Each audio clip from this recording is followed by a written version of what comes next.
Chapter 1. Ivy. New job finally. Thank God. Being hired as a new assistant manager at that amazing resort, it looked like a paradise, sea and mountains. Gorgeous. It was far away from my pack, but that doesn't matter. I was already an orphan, and no one would miss me. I hopped out of the bus, walked in the forest for a mile, and finally reached my destination, the Paradise Resort. I rushed inside the hotel, searching for the manager's office. Hey, excuse me. Miss, could you tell me where I could find the manager's office? I asked the receptionist. She was very busy. Everyone running right and left seemed like a rush hour. She pointed to me with her hands while she talked on the phone, switching from a cell to another. I nodded and walked directly to the manager's office. I knocked on the door. Excuse me, sir. I'm the new assistant manager. The office was enormous.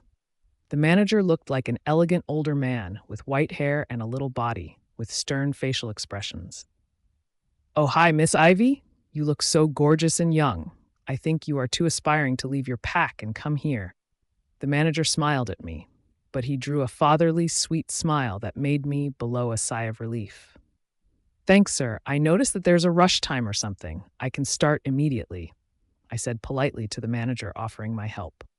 He stepped closer to me and tapped my shoulder with a huge smile. Oh, thank you so much, Ivy. We have a vital mating ceremony tonight for the most potent alpha ever. Something incredible. That's why we are stressed. Could you help with this? The manager asked me curiously. I nodded instantly without thinking twice. Yes, sir, definitely. Just help me gather the employees for a minute to let them know me. Yes, come with me now. Let's go. The manager dragged me in a hurry. He stood in the middle of the hotel and snapped his fingers. Everyone, pay attention. Miss Ivy is the new assistant manager. She will start now, the manager bawled. Everyone stared for a moment, glaring and paying attention to his words. Then he snapped again for them to go back to work. Wow, that was fast, I whispered. I was stunned by the hard workers. No one wasted time, and the manager looked like a very professional manager, or as a military colonel or Delta. One of the employees hastened towards me. Miss Ivy, we have a shortage of housekeeping. I nodded. It's okay. I will take that position for now. I informed the employee, who dropped his jaw when he found me taking off my jacket and running into the housekeeping room to wear one of the uniforms. The manager smiled in happiness when he saw me. He was impressed, but it's a fantastic position for such a young Omega like me, so that I couldn't lose it. I changed my clothes to the housekeeping uniform, and I rushed to the elevator on my way to one of the suites. The elevator was shut down, so I stuck my hand and opened it. That's when my heartbeat started to drum hard. I spotted the most handsome, elegant creature Alpha ever was adjusting his suit in the elevator. I coughed and excused for interrupting him. Sorry, sir, I said shyly. He pushed the button, then came close to me. His cologne made me swoon and dazzle. I sealed my eyes for a second, trying to resist his affection and control myself. Then I opened my eyes when I noticed the small elevator crack. I discovered that he pushed the stop button. I cleared my throat, gazing at him. Sir, I mean Alpha, what's wrong? He pinned me to the wall, sniffing my face, leaning down to my neck. My body cemented. I stopped breathing. I was confused. That didn't happen to me before. You look like an angel, he whispered in my ear softly. And that was enough for me to be in heat. I was turned on by his body fraction and touched in my face. I gulped nervously. Alpha, what's wrong? Oh yes, anyone could know from the pungent smell that he was Alpha. But which one and which pack he was ruling was something I don't know anything about. He placed both his hands up to my head. I don't know. I want you. My chest rose up and down. I trembled. I widened my eyes, dumbfounded. That's when he shoved his tongue, licking my lips. He bent his hands around my neck. I didn't kiss him back, though. But then I started to kiss him after he had whispered again. I want you. Just tonight, now. It will be our secret. He licked the corner of his mouth seductively. My body loosened, warmed up. I snapped to myself to come back to earth. In my mind, I whispered, I can't do this. Something about him attracted me. I'm a virgin, his seductive eyes like a thirsty monster, but I always realized that I like to be dominated. I cleared my throat. Sir, this is wrong. I tried to release myself from his firm, muscular grip. He kissed my neck and licked up and down, making me moan. Then make it one wrong night, he chuckled. Then he grazed my lips with his teeth. Raising me to his waist and pushing the button again to reach level 2, stormed while he was still kissing me and lifting me in his arms to a suite. He locked the door and slammed me to the bed, taking off all my uniform and taking off his suit in just a minute, as if he didn't touch anyone years ago. I have never done that. I had no idea why I did it. He gazed at me with a weird look, then flipped me to sleep on his chest, just staring at me as if he was annoyed or angry for what I did. He stroked my mouth, eating my lips and pushing his tongue inside, breathing profoundly. "Why did you do so?" He asked me out of the blue, moving his fingers to my cheeks. I blew a deep breath away. "I don't know," staring out. Something about him made me lose control of myself. I didn't notice where I was going and what I was doing. Something attacked my heart without prior notice. "Why?" He tugged a strand of my hair back to my ear. I blushed with a satisfied smile, even so my heart was racing in my chest genuinely. "Why? What, Alpha?" He pressed his lips to my neck and kissed me softly. "You don't know me. I'm a stranger to you, and this should be only a." He glared at me. I was alarmed already and came back to my senses. I stood up wearing my clothes. "Only one night stand, right? Do you want to know why I would give a stranger my virginity?" He nodded and stood up slowly, then pinned me to the wall. "Yes, please." I placed my hand to his chest and whispered before running out of Davitas. The suite. "Because we are mates, Alpha." I pulled myself away without saying any word to him in a hurry. He was staring at me in a shock. I didn't want to glance back at him. I blew a long sigh, whispering in my mind, "It was just one night." He bawled me to stop me, asking for my name, but I ignored him, closing the door behind me. I can forget about him, but that was just the beginning. Ivy. I handled my clothes. I cleared my mind. It was so hard to walk. It hurts like fire. I did my best to finish my work. Then I walked back to the manager to see if he needed anything else. He asked me to go to my room, take a good shower, and wear an elegant dress. He even offered to let me pick one from the hotel's brand store. I didn't notice that, so I rushed to the store and picked one. Hurriedly walked back to my room. It was a medium-sized, nice one, better than my old place in the pack house. I took my bag and opened it. I didn't have much time to put my clothes in the closet. The manager said that he wanted me to keep my eyes in the kitchen and watch the wedding cake. I took an excellent fast shower. I didn't imagine that I would touch myself and remember that handsome Alpha. I didn't even know if he was a guest in this hotel or what he was doing there. I brushed my long hair to the back in a ponytail. I wore the dress. I didn't put any perfume. I wanted to keep the beautiful Alpha body scent in my nose for a long time. I was like crazy. I couldn't take him out of my mind.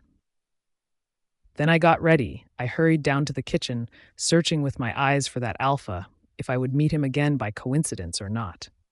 The kitchen was like a nightmare. Everyone was screaming. There was a wedding cake, royal one. I wondered what the groom's name was and who was that rich bride. Their names were written on the cake on every level. Antonio Juan Sebastian and Maria Gonzalez. The manager sent me one of the employees to inform me that I was responsible for the wedding cake and I was the one who should push the wedding gold car into the middle of the mating party. That scared me. It was not my first time to do this. I even worked as chief in the dessert shop before, but that one looked so expensive and the wedding sounded so royal for powerful families. But I snapped to my fears and I blew a deep breath. I pushed that golden car and the chiefs and some employees followed me. I still didn't know where the wedding was. I didn't even know every inch in that hotel. Finally, with the help of the employees and the waitress, I made it to the sea. It was like in between two small hills and sea. It was something unusual, stunning. I was amused by the scene. No wonder why they named that resort Paradise. Once I reached the middle, I wasn't sure how the groom and the bride looked. Because the first, I was holding the car with all my strength. Second, because it was so fucking high. I only could take a glance at the guests next to my right and next to my left, and the fabulous candles in the middle. It was so romantic. I didn't know that my duties as an assistant manager were to give the groom the knives to cut the wedding cake. So I bowed my head a bit as respect and handed the groom the knife. "Congratulations, sir," I said to him then. I raised my head when I heard a hard drop and found the knife in front of my eyes on the ground. I dropped my jaw from the shock. It was him, the handsome alpha, the man that fucked me and took my virginity an hour ago. I mumbled in my mind. I spun my head to the bride when I heard her voice yelling rudely at me, "Get another one now." And I have never thought she was an alpha female, too. That's why he didn't wait for his real mate then. She looked like a monster, a lady wolf, maybe beautiful, but her facial expressions made her the ugliest she-wolf, like a witch. I trembled, and I snapped to one of the waitresses to get one. I handed it to the groom, and I twirled my head, leaving him with dropped jaw clearing his throat. I was able to feel his eyes boring into my back, but I pretended that there was nothing to care about, leaving no chance for any more words. It has been just a one-night stand, that I repeated to myself. But definitely my wolf growled mutely, and the tears streamed down my cheeks. Our mate was gone. Alpha Antonio Esteban. That Omega girl, it was her. She's working here. I wonder why she gave me her precious thing and then ignored me and left. I thought that I would never find her, but she's working here. I whispered in my mind, gazing at her while she was walking at a fast pace, confidently as we have never met before. I know that it was just one night, even less than an hour, but we had shared a lot in this. I knew it was a secret, and I was in the middle of my mating ceremony. But something made my mind puzzled by her and only her. I hated that alpha she-wolf that now was my Luna. She's pretty, older than me by 3 years. She's almost 30 years old, with long red hair and sexy white body. Her boobs artificial. But it was okay for me. When I turned the lights off, see all of them like each other. We got married to emerge our packs as on Strong Kingdom. She's my partner. Our royal families have been helping each other for a long time, generation after another. No one pushed me to marry her, but she was already in love with me, and I didn't fall in love before, so I accepted quickly. No one took my mind before like what that Omega girl did. She didn't tell me her name. I wondered why. Maybe because she knew it was a fling, or perhaps she considered it as a colossal mistake, or perhaps it was just for fun for her. I was thinking and thinking until Maria placed her hands on my cheeks. "Honey, cut the cake." I drew a fake smile, kissed and danced, and the party was so long, everyone congratulated us. But I was doing my best to kick off this girl out of my mind. I couldn't handle it anymore. I grabbed her arms, going to our small villa on the beach. It was far enough from the hotel. I took my shower, and she did the same. I hopped to Maria again, kissing her down, licking her, to start over, but nothing at all. I can see I was that little Omega girl. I frowned and stood up. "Maria, I think I'm tired. Go to sleep now." I started to wear my clothes again, a casual jacket and jeans. She stepped closer to me. "Where are you going, Antonio?" She raised her eyebrows. I tapped her cheeks softly. "I need fresh air. Don't worry, we have the rest of our lives together." My mind puzzled with some work issues. "That's all," I informed her. Then I closed the door behind me in a hurry, going back to the hotel to search for the Omega girl. I stopped one of the housekeeping. "Hey, you!" I pointed to him arrogantly with my finger. He stopped and bowed his head. "Yes, Your Highness." "Do you know who the girl that handed me the knife is? What's her job? Her name? Where can I find her?" I questioned the housekeeper guy. He rubbed his forehead for a second, then chuckled. "You mean Miss Seth Ivy? The new assistant? What a fool. Is she asking me?" I was the one who needed an answer. I gritted my teeth. "That girl, Ivy? Where can I find her?" He shook his head. "I don't know, Your Majesty, I'm sorry." I hollered, "Get out of my fucking face now!" But suddenly I heard someone yelling at me from far away. "Hey you! Don't yell at him. He is not your SLV." I twirled my head tardily to see who dared to shout at me, but she stammered and trembled when she saw me. It was her, Ivy. "Ivy, what should I do now? I'll run away." My mind didn't find a good idea in that embarrassing situation, except I should run or hide anywhere. But where? That was the unsolved problem. Especially that I still don't know all the places in that resort. I just stormed into the kitchen. I stuck my butt there with the chiefs. Even with all the fire, the heat, and stoves in the kitchen, but I was so cold. I was afraid, not of what Alpha Antonio could do to me. I was scared of seeing him again. After half an hour, I walked out of the kitchen. They started preparing the breakfast. It was almost 4 a.m., so it was crowded and crazy. I was tired. It was just half an hour past, so I thought it would be a bad idea if I walked into my room now. Alpha Antonio might find me. I walked to the bar. There were few werewolves. It was not a bar in the middle of the town. After all, it was only for the resort guests. I pulled a chair to the bar counter. "Hello, Miss Ivy. You are the new assistant. You look so gorgeous and young." The bartender welcomed me with a stunning face, as if he was shocked that I'm young. Why did everyone keep saying that? I smiled. "Yes, I guess I'm so young anyway. Could you please give me a hard mix?" The bartender nodded his head politely, but still was staring at me. "Yes, sure, Miss Ivy." A minute later, the bartender handed me a massive glass of alcohol. I ignored the mix while he was pouring from the bottles. I just wanted to relax my mind and get drunk, then go to my room to sleep. That was my only and lonely plan at the moment. Until someone pulled a chair next to me. He didn't ask the bartender for anything. I didn't hear his voice. My head and my eyes were straight to my glass. I didn't even glance next to me. The bartender poured a glass of wine and handed it to the person next to me, which made me curious how he knows the man's order or the woman. Seconds and a familiar voice started to talk to me. "So, why?" I twirled my head to the right to see who he was, my shivered body. I hesitated. "Alpha Antonio?" I raised my eyebrows. He took a sip and smirked. "Yes, it's me. Do you have someone else searching for you?" I cleared my throat. "No, I don't." He rubbed his chin. "Why, Ivy?" I furrowed my eyebrows. I didn't understand his question. "Why?" "I don't get your point." "You mean, why did I yell at you? Because you were screaming at the housekeeper." I innocently replied. He chuckled. "No. Why did you give me your virginity? Why didn't you tell me who you are? Why did you walk out of the room without saying anything? Why did you ignore me and hide from me?" Alpha Antonio gazed at me intensely. I trembled, running my fingers through my hair. "I don't know." He stood up and stepped closer. He leaned down, his head to my ear. "Are you afraid of falling in love with me?" He whispered with an aggressive tone. I pulled my head, raising an eyebrow. "No, I don't. I regret that I said that word." "Great then. We have a deal." He winked at me.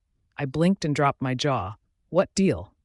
"I'm staying here for 10 days for my honeymoon, so," he licked his lips. I raised an eyebrow and cut him off. "So what? I don't have any relation with that." "So, be with me in the next 10 days. No strings, no love, just sex, and I will give you whatever you want," he whispered, explaining to me his offer. "Are you insulting me? Do I look like a slut? Being an Omega doesn't mean I should satisfy you in bed, Alpha." I frowned. "No, I'm just saying, if you want anything, you can ask me, and I will do it for you." He pulled himself away, gulping from his wine glass, waiting for my reply. He asked me proudly, and this angered me. I replied competitively as a challenge, but actually, I was deceiving myself because I wanted to be with him too, even if it was just for 10 days. "Okay, I accept the deal, with no love, as you have said, a secret, just at night, in bed." He gazed at me as if my words weren't the words he wanted to hear. "Okay, deal," he said, annoyed sternly. Alpha Antonio. I didn't know what the hell I had said to her. Being with me for the next 10 days? Would I be able to do this? What if I fell for her? What if she didn't? And what about my wife and our honeymoon? Be with me in the next 10 days. God, I screwed up. But I couldn't help myself either. Her eyes were like a magnet. I couldn't get her out of my mind. Maybe after spending more nights, I will get bored. But why was I so afraid of touching her again then? I didn't know. I came back from my space out and started to drink and talk again with her, which was very weird because I was that kind of person who doesn't give a shit about talking with my bed partners. Always sex with no conversation. Then I walk away. Even kissing was not a part of my way in bed. I only kissed the neck. Even more, my Luna, she used to be my fiancée for a whole year before getting married. She thought that I was a lousy kisser because I didn't like a mouth-to-mouth kissing. Because of that girl Ivy, I've discovered that I do like kissing mouth-to-mouth. "So, Ivy, can we do it now?" I smirked. She crossed her arms over her chest. "What? Now? Are you kidding? Just go to your Luna and make it." I shook my head. "No, I want you, but I can wait until tomorrow." I licked my lips, pouring some wine into her glass. It's okay. I'm a light drinker. I don't want to get drunk. Ivy pointed to me. I was drunk when I kissed you at the elevator. I thought you should know. I glared at her. I don't know why I said that to her. She might feel unconfident about herself now. She mocked and took a sip, staring at her hands. Oh, now, I know. Why did you kiss me out of the blue? She mumbled. But why did you accept? I pulled her chin to look deeply into my eyes. Because it was just one night, she blurted out, and her words hurt me, blew some aches in my chest. That was harsh. It was the first time that I felt like a fling, and I was the one who always left others with a broken heart. Then you are not mad because I'm the groom? I raised an eyebrow. Her expressions dropped to annoy one. Her face turned into being bloody red. She was moving her legs up and down in a taut manner. I continued when she didn't answer my question. Are you afraid that you won't be able to compete with my gorgeous Luna? Scared that you won't satisfy me in bed like her? I mocked, teasing her. She growled and huffed. Sure not. I'll make you leave your bed with her and search for me every night and every hour. I will make you crave for more and more with me.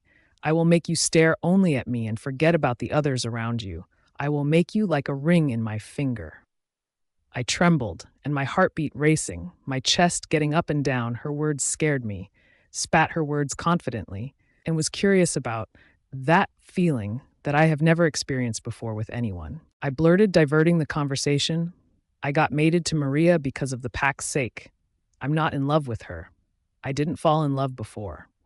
I said fast, scratching the back of my neck and tugging my fingers nervously. She hopped off the chair and pulled my face and smacked my lips. I rolled my eyes nervously. She giggled. Don't fall in love with me, which made me gasp and stumble. She was so sure and confident.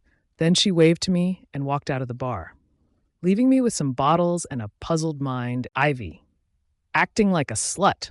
That was me a minute ago, I mumbled while I was storming out of the bar. I do feel different from Alpha Antonio, being dominated, possessed by something I do like. But it's like a competition now, as much as I feel weak and sensual with Antonio, that strange guy that I know nothing about him, as much as I feel competitive with myself, not with his Luna. I hated the rude, arrogant, cruel way he used to be while talking with me and the others, being with him for only 10 days. Hell yeah, he wanted someone new to satisfy his needs. So what? I'll bring him down like a slave under my feet. I'm sure that I can do it. Especially with him, I wasn't sure before, but after I have discovered what I can do with a man. So I'm sure now that I can make him mine. I strode to my room and fell asleep immediately. My vision blurred. I didn't notice that I gulped 3 glasses. I didn't drink too much. I woke up to a hard knock on my door. I straightened my back heartily, but somehow I felt so refreshed. But the pain in my ass was still giving me strange pulses, as if my heart dropped in my bottom. I opened the door to find my manager. I rubbed my chin. Good morning, sir. He stepped inside. Morning? You have wasted all day. It's the night. It's 6 p.m. now, for God's sake. Anyway, it was your first day, so I will ignore this. But get ready now. The guests at the wedding didn't move yet. They will all stay here for the next 10 days. I thought that I should let you know. It would be such hard work, I know, but I'm sure that you can do it. My manager informed me. No wonder why I feel so refreshed. I slept for the whole day? I mumbled. The manager threw me with a deadly gaze. Stay with my rules, with the hotel policies. Don't be late ever again, Ivy. Is that clear? The manager said to me firmly. I nodded. Yes, sir. I will be ready in just a second. For God's sake. Take a shower first. You should be elegant. This is not a normal hotel. It's a resort for the VIPs, most wealthy werewolves families in the whole world. Keep that in your mind. The manager informed me and then walked away. I closed the door behind him, took my shower, and didn't have much time to take off my clothes from my bag yet.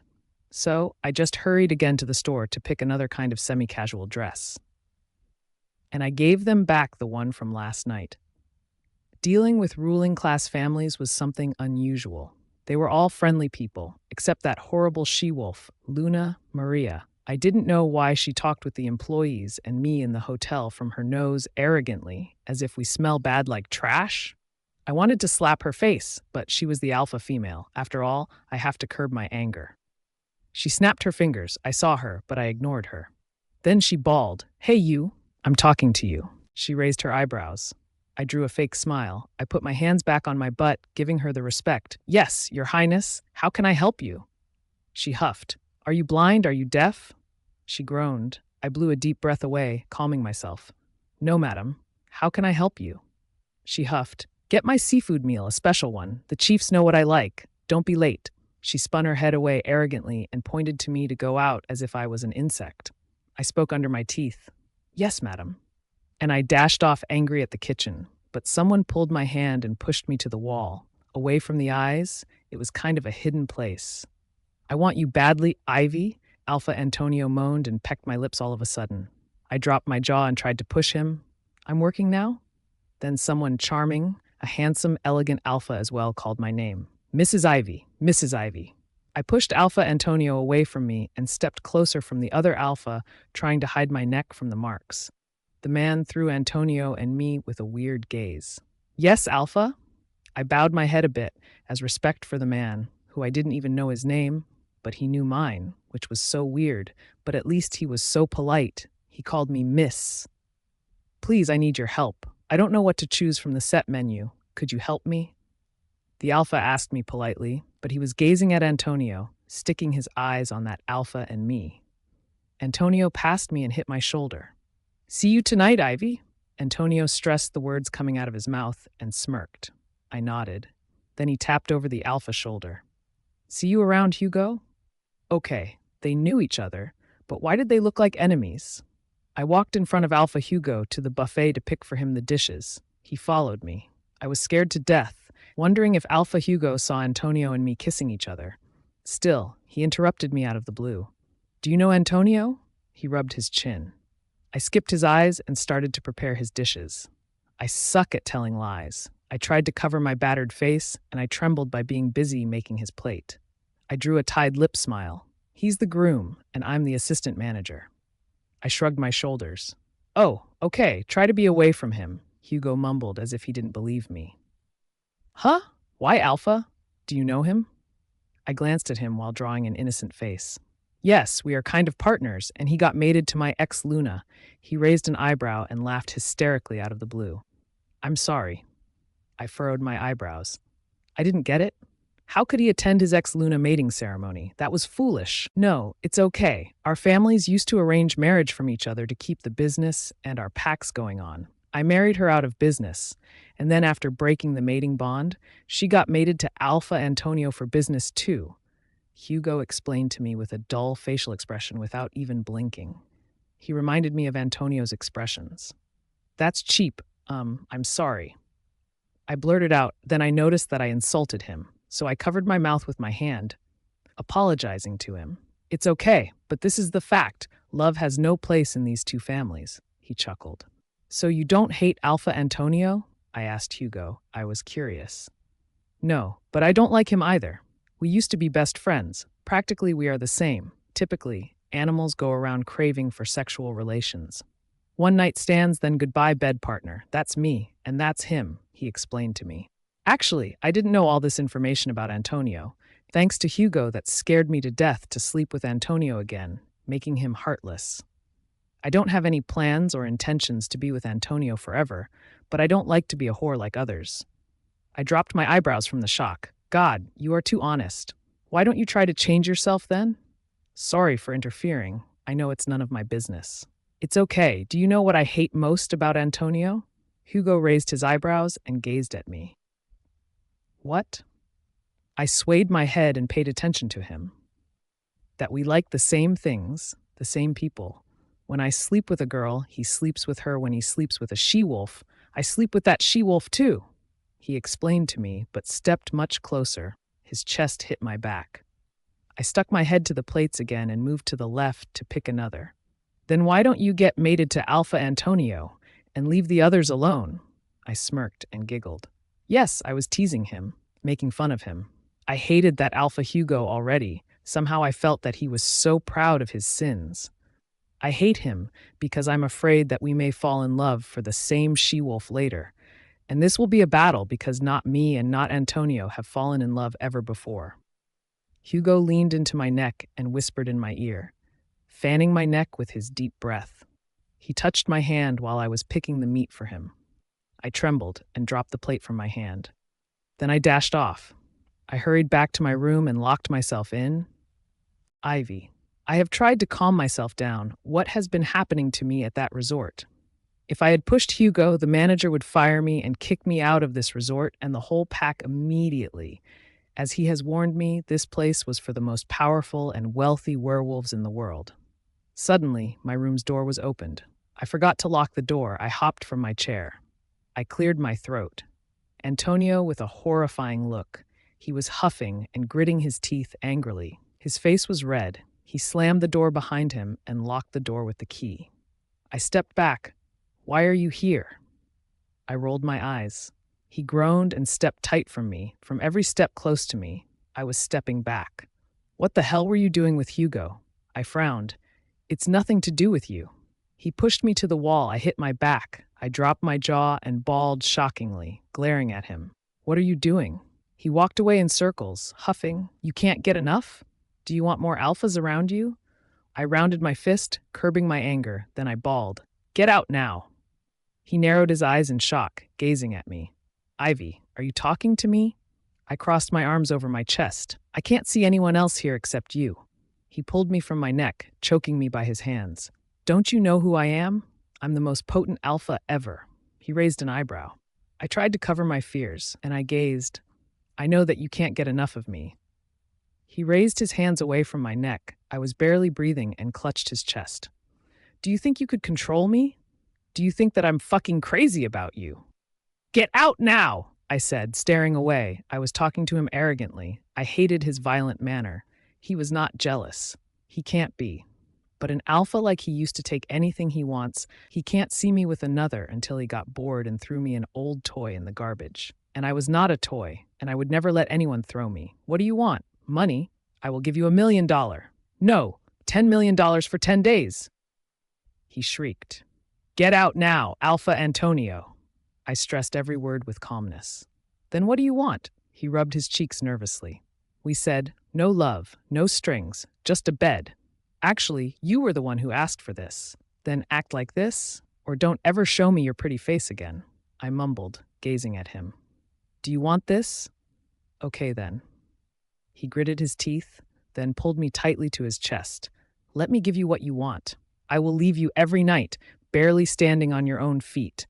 I will make sure that you won't sleep with any other man or wolf ever," he whispered angrily, then pushed me to the bed, peeling off my clothes like a hungry man living in a desert. He didn't even take off his clothes. He just opened his zipper. I tried to push him away. "Stop, what are you doing? Are you crazy? Get off me now." He raised my legs up to his head. "Don't worry, you will enjoy this." We fell asleep. I flipped my body to find Antonio still in my room, in my bed, hugging me tightly. "What are you doing, Alpha?" I whispered in my mind. Suddenly his cell phone started to ring. He opened his eyes, and I closed my eyes. I pretended that I didn't wake up yet. It was still dark outside. His Luna was calling him. I can tell from the screaming on the cell phone that she was searching for him. He stretched his arms in the air, then pulled himself from the bed slowly, and he wore his clothes. Then he walked away from me, closing the door behind him. I slapped my face to wake myself up. I didn't want to get fired, especially because I ran to my room early last night. I was still a new employee, after all. I took a long shower, I set my bag, and I chose a beautiful dress. Finally, I was ready. I locked my room behind me and took the elevator on my way to the kitchen to make some notes about breakfast. I had new ideas. I wanted to give some of it to the chefs. Once I strode into the kitchen and I heard yelling as a fight. This time was no different. "What's wrong with everyone?" I widened my eyes, asking them, but all of them ignored me as if I didn't exist, and they continued screaming. Okay, I knew that my voice was too low, but I was also chief, so I knew how to deal with them. I hollered loudly, "Stop now, or I will fire all of you." I groaned firmly. Everyone paused and stopped, even breathing, and stared at me. One of them was going to talk, but I pointed to him with my finger. "You are not allowed to say anything unless I give you permission. Now stick your tongue inside." I commanded him sternly. They were gazing at each other in a huge shock. I raised an eyebrow and I pulled a chair and I sat raising my head confidently. Now, General Chief, tell me, what's the problem? He stepped closer from me. Ivy, it's... He was going to continue, but I cut him off. Miss Ivy. I raised an eyebrow at him. He opened his mouth and widened his eyes. What? Call me Miss Ivy? Be professional. I rubbed my chin, giving him an aggressive look. He nodded. Yes, Miss Ivy. Sorry, I'm very sick. I should take at least this morning as a break, he informed me. So what's the big deal? You have many chiefs. Ask them to prepare breakfast. I informed the General Chief. He spun his head to the chiefs, throwing them with a disgusting look. No one of them wants to do this job alone. They are terribly afraid of the alphas and royal family comments. The chief explained to me. I stood up and tapped the chief's shoulder. Okay, I got that. Go to your room now and take the day off. He dropped his jaw, clearing his throat. So how could you handle this, Miss Ivy? I will take the responsibility. I will lead the chiefs. I'm taking your position for today. Don't worry. I used to work as chief in a popular brand dessert shop, I explained to him, and to everyone, starting from the chiefs to the assistant chiefs to some waitresses. Sure, they looked so worried. But I wasn't. I was sure to form my experience. I trusted my talent. Sorry, but you have to take the manager's permission first. One of the 10 chiefs blurted out. He was right. Actually, I should do so. I nodded my head. It's okay, now I'm going to his office to take his permission. I stormed off the kitchen in a hurry to the manager's office, but I found Alpha Hugo with him. Even though the office's door was slightly open, I forgot to knock, but I didn't think that I would see him with someone. I coughed. Sorry, sir. I didn't notice that you are busy, but it's urgent. I informed the manager, and I bowed my head to Hugo to salute him. The manager hopped off his chair and stepped closer. What's the wrong, Ivy? The General Chief feels sick. He should take the day off. The other chiefs refuse to take responsibility for the kitchen, afraid of the guests' comments, so I'm asking you to make me in charge today, I asked the manager. He stared at me in disbelief. What? You? Do you have experience? I chuckled. Sir, I'm full of experiences. Don't worry. I will make you so proud. Just give me a chance. The manager rubbed his chin, thinking for a moment, then shrugged his shoulder. I guess I don't have a choice. He swayed his head as a yes, and I nodded and walked out of the office. But Alpha Hugo bawled out my name out of the blue, making me frozen in my place. I twirled my body. Yes, Alpha Hugo? Hugo stepped closer. I'm in. He winked. I widened my eyes. Excuse me, sir. Hugo grinned. I will honor you by my help in the kitchen. I will take responsibility for any bad comment, he offered. The manager smiled and blew a sigh of relief. Thank God. Thank you, Alpha. The manager thanked Hugo 1,000,000 times. Hugo pushed me in front of him to the kitchen. I didn't get the point. I was muted. But whatever. I knew that I would be able to do it without any help. Alpha Antonio. For the first time in my life, I fell asleep comfortably without nightmares next to a she-wolf. Maria knew that I do sleep alone in a separate room. It was not about hating her or loving her. It was just me. Nightmares scroll up in my head once I fell asleep out of my bed, out of my house, and especially next to anyone. But that was strange. I didn't remember any nightmare. I was so relaxed and refreshed that the smile didn't skip my face even for a second. Of course, Maria was worried. She said that she waited for me too long, and she had searched for me in the whole resort.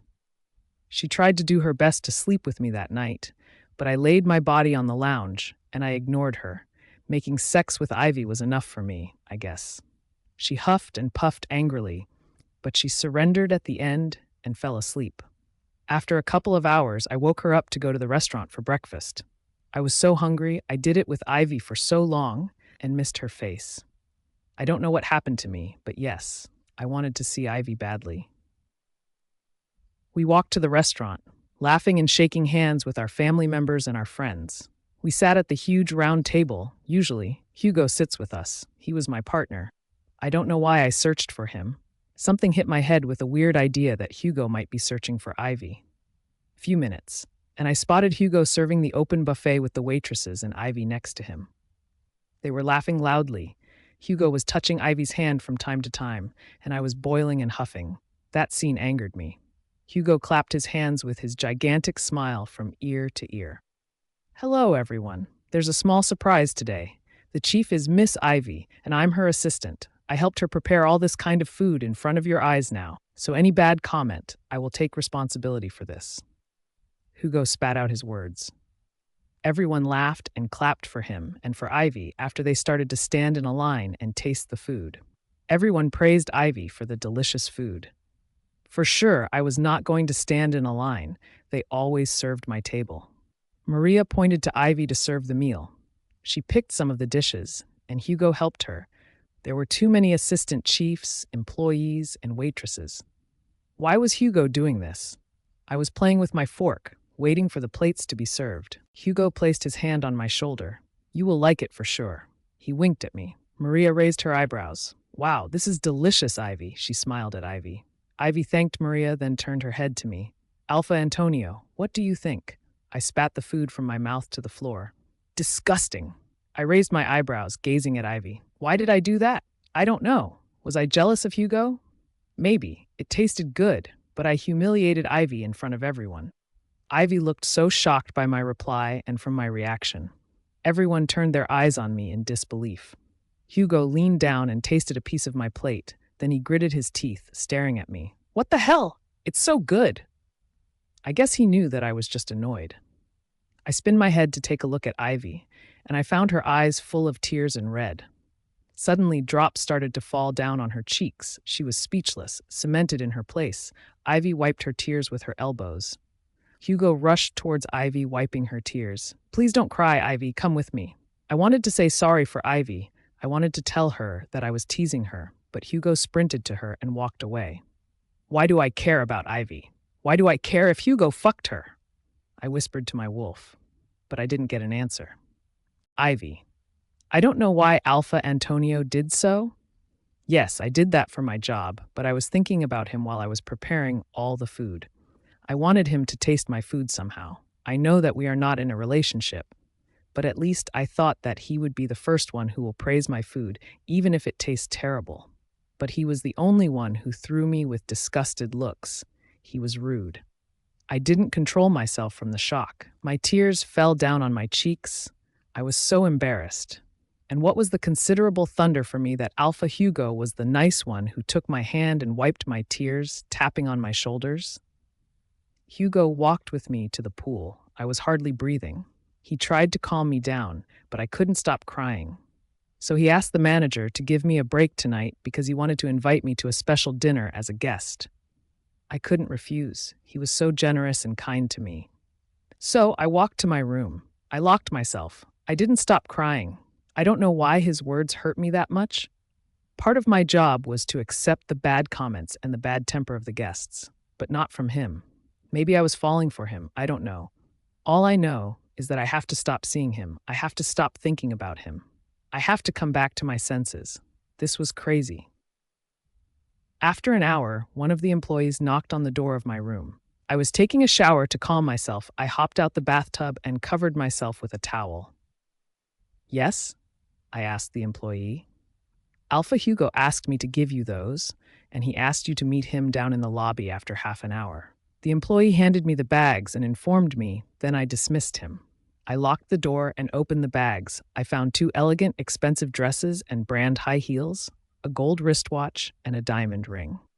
I was amazed. I knew that he was so rich, but why did he buy something expensive like that for me? Maybe he felt pity for me because of the situation that happened in the morning. I was wondering. I didn't have his cell phone number to call him and ask him. I just accepted his gift politely and started to wear the dress, splashing my perfume all over my body. After half an hour, I was ready to go. I opened the door to get out, but Antonio was about to knock my door. I furrowed my eyebrows, staring at him. Yes, how can I help you? Antonio trembled. I want to talk with you. I smirked. Sorry, Alpha, I have to go now. I raised my brow, then pushed him and locked the door. He pulled my hand, gazing at me. Where are you going, Ivy? I mumbled. Can't you see? I'm invited to a private dinner. Special dinner for me. I pushed his hand and walked to the elevator. He bawled, with whom? I spinned my head, throwing him with a teasing look. With Alpha? Hugo. I raised an eyebrow and got inside the elevator. leaving him with the weirdest, shocking face I've ever seen. I walked to the lobby. I drew a huge smile when I laid my eyes on Alpha Hugo, who was holding something to his back, hiding it. Alpha Hugo stepped closer and kissed my cheek in front of everyone. Even the manager cleared his throat, loudly staring at us. Maria was in the lobby too, and she threw us with a disgusting look. But whatever, I didn't give a shit about her. Then out of the blue, Hugo handed me a huge bouquet of red and yellow flowers. I glared at the flowers. Then I spun my head to Hugo, confused. Is that for me? Hugo nodded. Yes, a flower like you should hold flowers daily. Okay, what was that? Alpha Hugo was flirting with me? Out of the blue, I didn't notice that Antonio followed me and was there staring at us. He smirked and stepped closer, snatching the flowers from my hand. Oh, this is ugly, Hugo. Do you know why? Because red can't be mixed with yellow. Antonio smirked and raised an eyebrow at Hugo. I blurted out, Actually, I like that mix, Alpha. Antonio. Hugo smiled and gazed at Antonio. Red for crazy love and yellow for crazy jealousy. Both of them must be mixed with real love. Hugo explained to Antonio the meaning. But actually, I didn't know that either. Antonio swung his head to Hugo and to me and threw the flowers on the floor. Hugo groaned, and he was going to fight with Antonio, that was obvious. I knelt down and I grabbed the flowers. Then I dragged Hugo, and we walked away. Maria was watching us in mute tone. She received her gift too from Antonio, some yelling at her ugly face. She deserved that. I hated her. I walked confidently, bending my arm to Hugo, who was angry but was satisfied with my reaction too. I guess that I impressed him. Everyone thought that because I was Omega and I looked cute and working as assistant manager, though I will drop my head down to their feet. No, it just was not me. I was a young warrior who had his own sword. I could be arrogant and rude. I could use my mind to make all of them like my slaves. Hugo pulled a chair for me. What an awesome, outshining spot. In the middle of the sea, how did he do that? What made this special? That Hugo asked the manager to serve our table by himself. Wow, this might give me some bonus to the manager to respect me somehow, or might end my days at this resort after those 10 days. I just wondered what will happen later. Soft classical music with champagne and a huge table full of seafood, flowers. What did Hugo want from me? That was weird. Looked like a date. Hugo poured champagne into my glass and handed it to me with entrusted looks. Ivy, you look gorgeous. The most beautiful she-wolf I have ever seen. Now I don't regret that I attended that wedding. Hugo flattered me with his sweet words. I blushed. Oh, thanks, Alpha. Hugo, I'm speechless, and thank you for your nice gift. This is too much, actually. It's nothing, Ivy. Ask for anything and I will do it for you. Anything. Hugo stared at me. I cleared my throat and trembled. Alpha. Hugo, Hugo cut me off. Just Hugo, please. I cleared my throat. Okay, Hugo, why are you doing this? If it was just to tease Alpha, Antonio, then. Hugo cut me off again by pressing his fingers over my lips. Don't say anything, please, Ivy. I'm not doing this because of Antonio. Do you know that I was going to attend the wedding and then fly away? He raised his eyebrows. I furrowed my eyebrows and questioned him in curiosity. Really? Then why did you remain?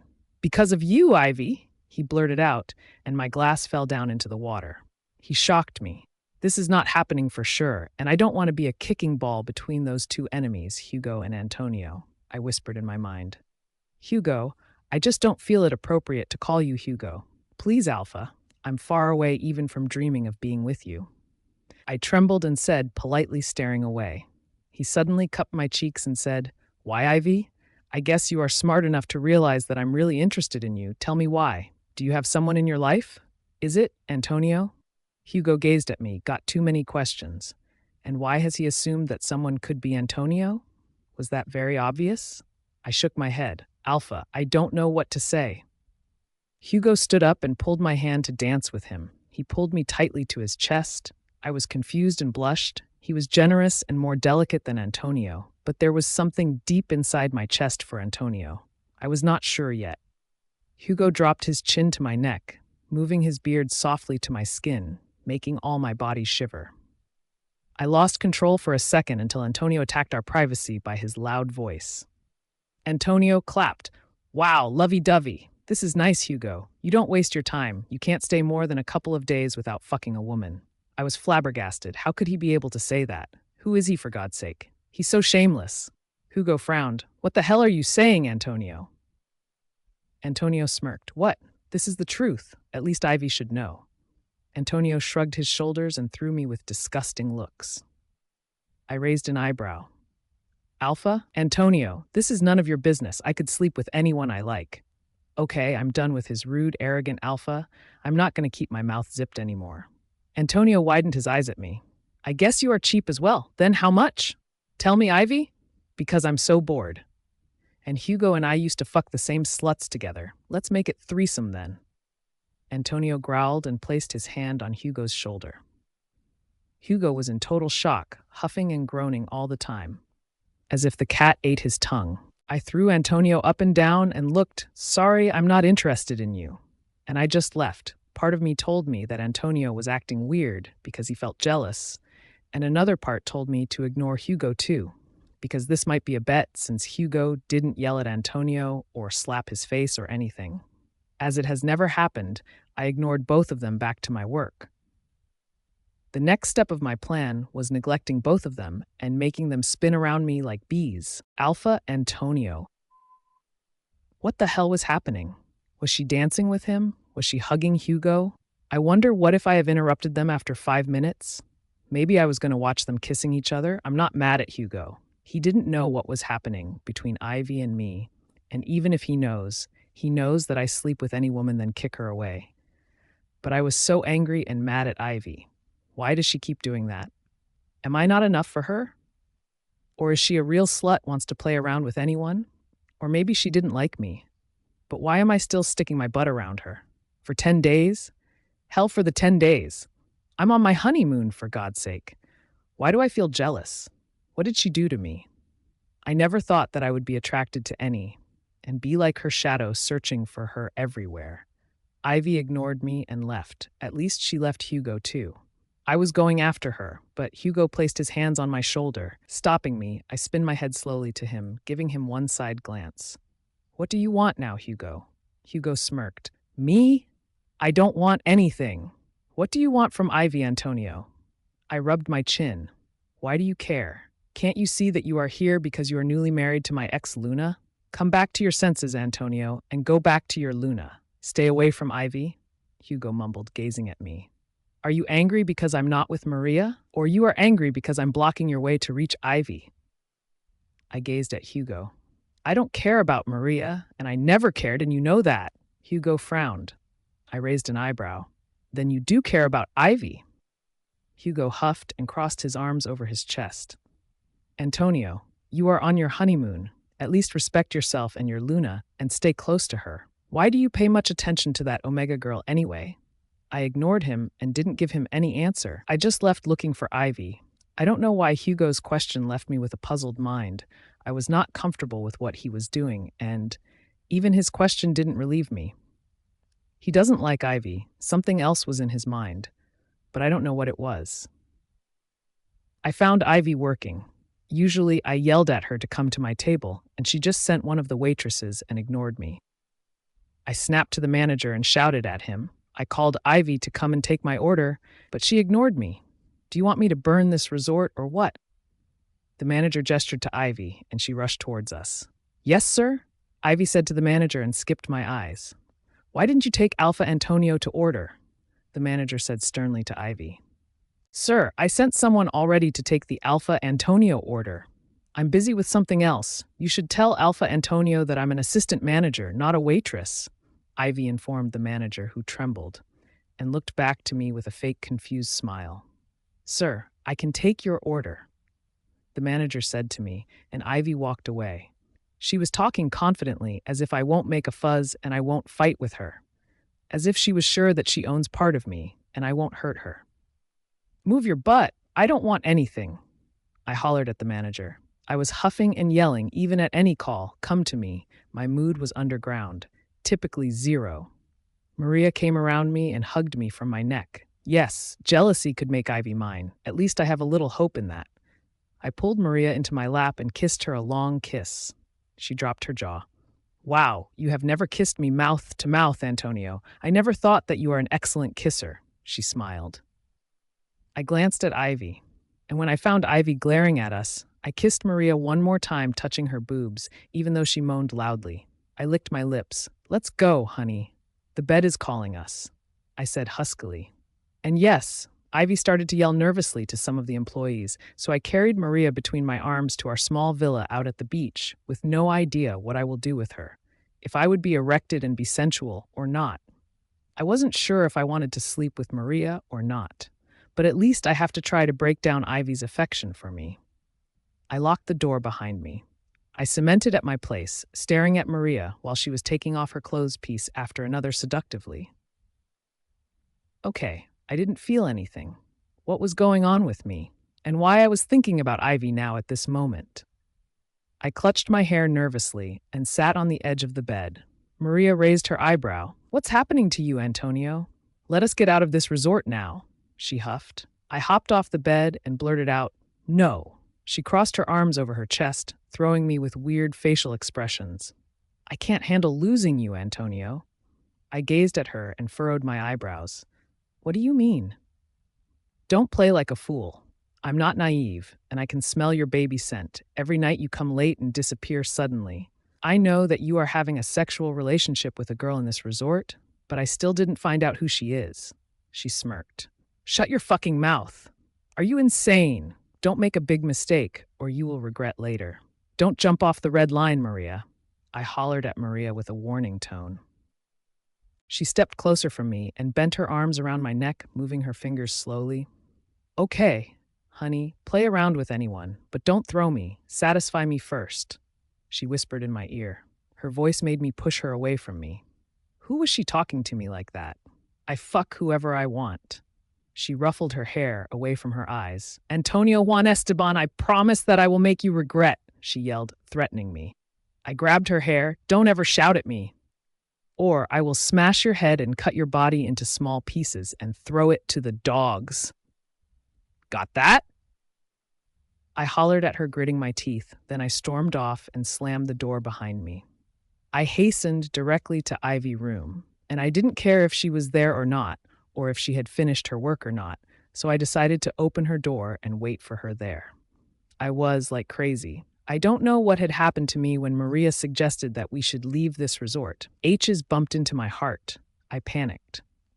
Maybe this was the sign of falling in love with Ivy. I was afraid that I might lose her, especially that I realized that she has no formal position in my life. I knocked on the door of her room, but she wasn't there. I opened the door and waited for her. After an hour, I heard some yelling. I stuck my ear to the door to listen to what was going on, but I heard Ivy yelling at someone. I couldn't recognize the voice or what they were saying. I wanted to open the door at that moment, but Ivy opened the door and locked it. She dropped her jaw from the astonishment. I know that she couldn't understand how crazy I could be and what I can do. She didn't think that I could be shameless to that degree, that I could break down her privacy and get into her room without any excuses. "What are you doing here, Antonio?" She raised an eyebrow and started away. I stepped closer. "I'm here for you." I cleared my throat. She pointed at the door with her finger. "Get out now, Antonio. The deal is off. I don't want to see you ever again," she said firmly. I pulled her face to look at me. "What are you talking about? Why? If this is because I said harsh words to you and insulted you in front of Hugo, then I'm sorry." I apologized to her, but Ivy didn't even blink. "Please stay away from me." Ivy sighed and pushed my hands away, staring out of the window. I stepped closer to her and hugged her from her back and whispered in her ears, "Please, stay with me." She mumbled, "Why? Give me a reason. Keep yourself from cheap sluts like me, Alpha Antonio." I pulled myself away. "You were yelling a few minutes ago. With whom?" I diverted the conversation. "Alpha. Hugo. He acts so weird, stalking me everywhere. I don't like that man. I don't want you either. Get out, please." Ivy informed me with ignorance. I didn't know what to say or what to do. I just left the room. Ivy? What the hell did I do with Antonio? I was just angry at Hugo, and I threw my bad temper on Antonio. Yes, he insulted me, but somehow I felt so mad. I wanted him badly. After I had asked Antonio to get out, I didn't handle anymore or control myself. I stormed off my room searching for Antonio, but Hugo blocked my path. "Alpha, Hugo, I think that I asked you not to talk to me ever again, and I asked you to not bring me more gifts. I blurted out to Hugo. Hugo scratched the back of his neck, embarrassed. Okay, and I got that, but I want to give you my business card. Maybe someday you will need my help or job or anything. Keep me in your memory as a friend. Try to trust me. You won't lose. Hugo handed me his business card. I was going to throw it, but thank God that I didn't. Maybe I will need him someday. I whispered in my mind, and I walked away. He was keeping his eyes on me. I didn't care if he really likes me or not. All I can feel now is that I do like Antonio. Maybe fate bumped me to his path. I don't know if I have even a chance to be with Antonio. Antonio is mated and has his Luna. He was married to a female alpha. All I can reach with Antonio was sleeping with him and be his sex partner. Finally, I found Antonio on the pool, rotating in circles, cursing and mumbling. Once I stepped closer, I heard two people hollering my name. I looked to the right, and I found Maria. And to the left, I saw Hugo. Hugo looked worried, and Maria seemed so angry. Her face was red. I cleared my throat and ignored both of them. Antonio was gazing at me. I stepped closer. Alpha. Antonio, can I have a minute with you, please, in private? I asked. It took life from me to be brave and move into this step. Maria hollered and rushed towards us. Hey you! Stay away from my mate. I know what you are doing. You are sleeping with him. Do you think you have a chance with him? He will never be with you. He's Alpha, and you are just Omega. Maria hollered at me. I trembled and ignored her and stared at Antonio to say something, but Hugo replied instead of me. Maria, shut your mouth. There's nothing between Ivy and Antonio. Are you fucking crazy? I was still in a shock, waiting for Antonio to say anything. Shut the fuck off, Hugo. How dare you talk to my Luna this way? Antonio shrieked. Then Antonio threw me with disgusted looks and pointed his finger at my face. Maria, how could I have a relationship with Ivy? Look at her. She is nothing. Even if I fucked her, that doesn't mean I will be with her or choose her over you. Antonio smirked and pulled Maria to his chest. I was about to lose my conscience from his words. He didn't even give me any chance to talk respectfully in private. Like he said, he chooses his Luna over me. It's okay if he did so. I didn't dream of more, but at least he shouldn't step on my dignity by his feet. My vision blurred, and Hugo tightened his grip to hold me, and Antonio continued to humiliate me talking to his Luna. See, honey, Ivy is just a slut, giving her body to anyone in this resort.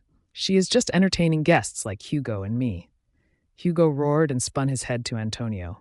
You are losing, Antonio. Trust me. This time I'm telling you, you will die hard mentally and emotionally after this day. That was all I have heard before. I faint. I opened my eyes to find myself in the manager's office, and Hugo was standing next to me. I tried to remember what had happened. Are you okay now, Ivy? The manager and Hugo asked me in the same breath. I was barely breathing. My eyes were half closed.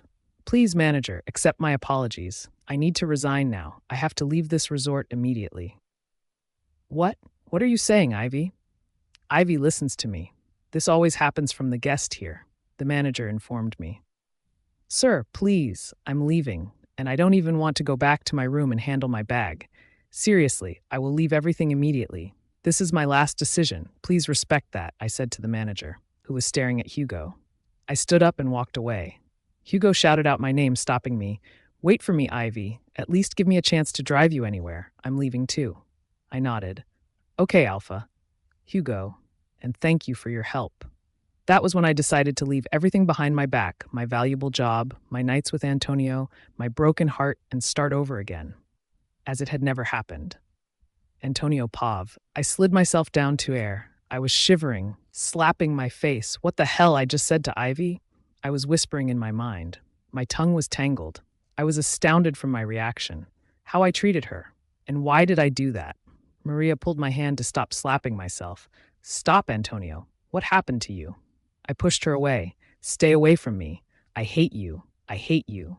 Her tears started to fall on her cheeks, but I stood up to run after Ivy. If she was nothing to me, then why did I feel that pain in my heart?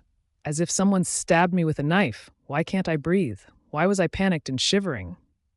She grabbed my feet tightly, and I was pushing her with all my strength, but she was whining and hollering loudly. You are not in love with her, Antonio. Wake up, you have never fallen in love. Wait, and you will see. It's just a fling. I rolled my eyes nervously. What if it was not simply a fling? What if I couldn't forget about her? My tears fell, and I sat on my knees, clutching my hair. She hugged me, moving her finger into my hair gently.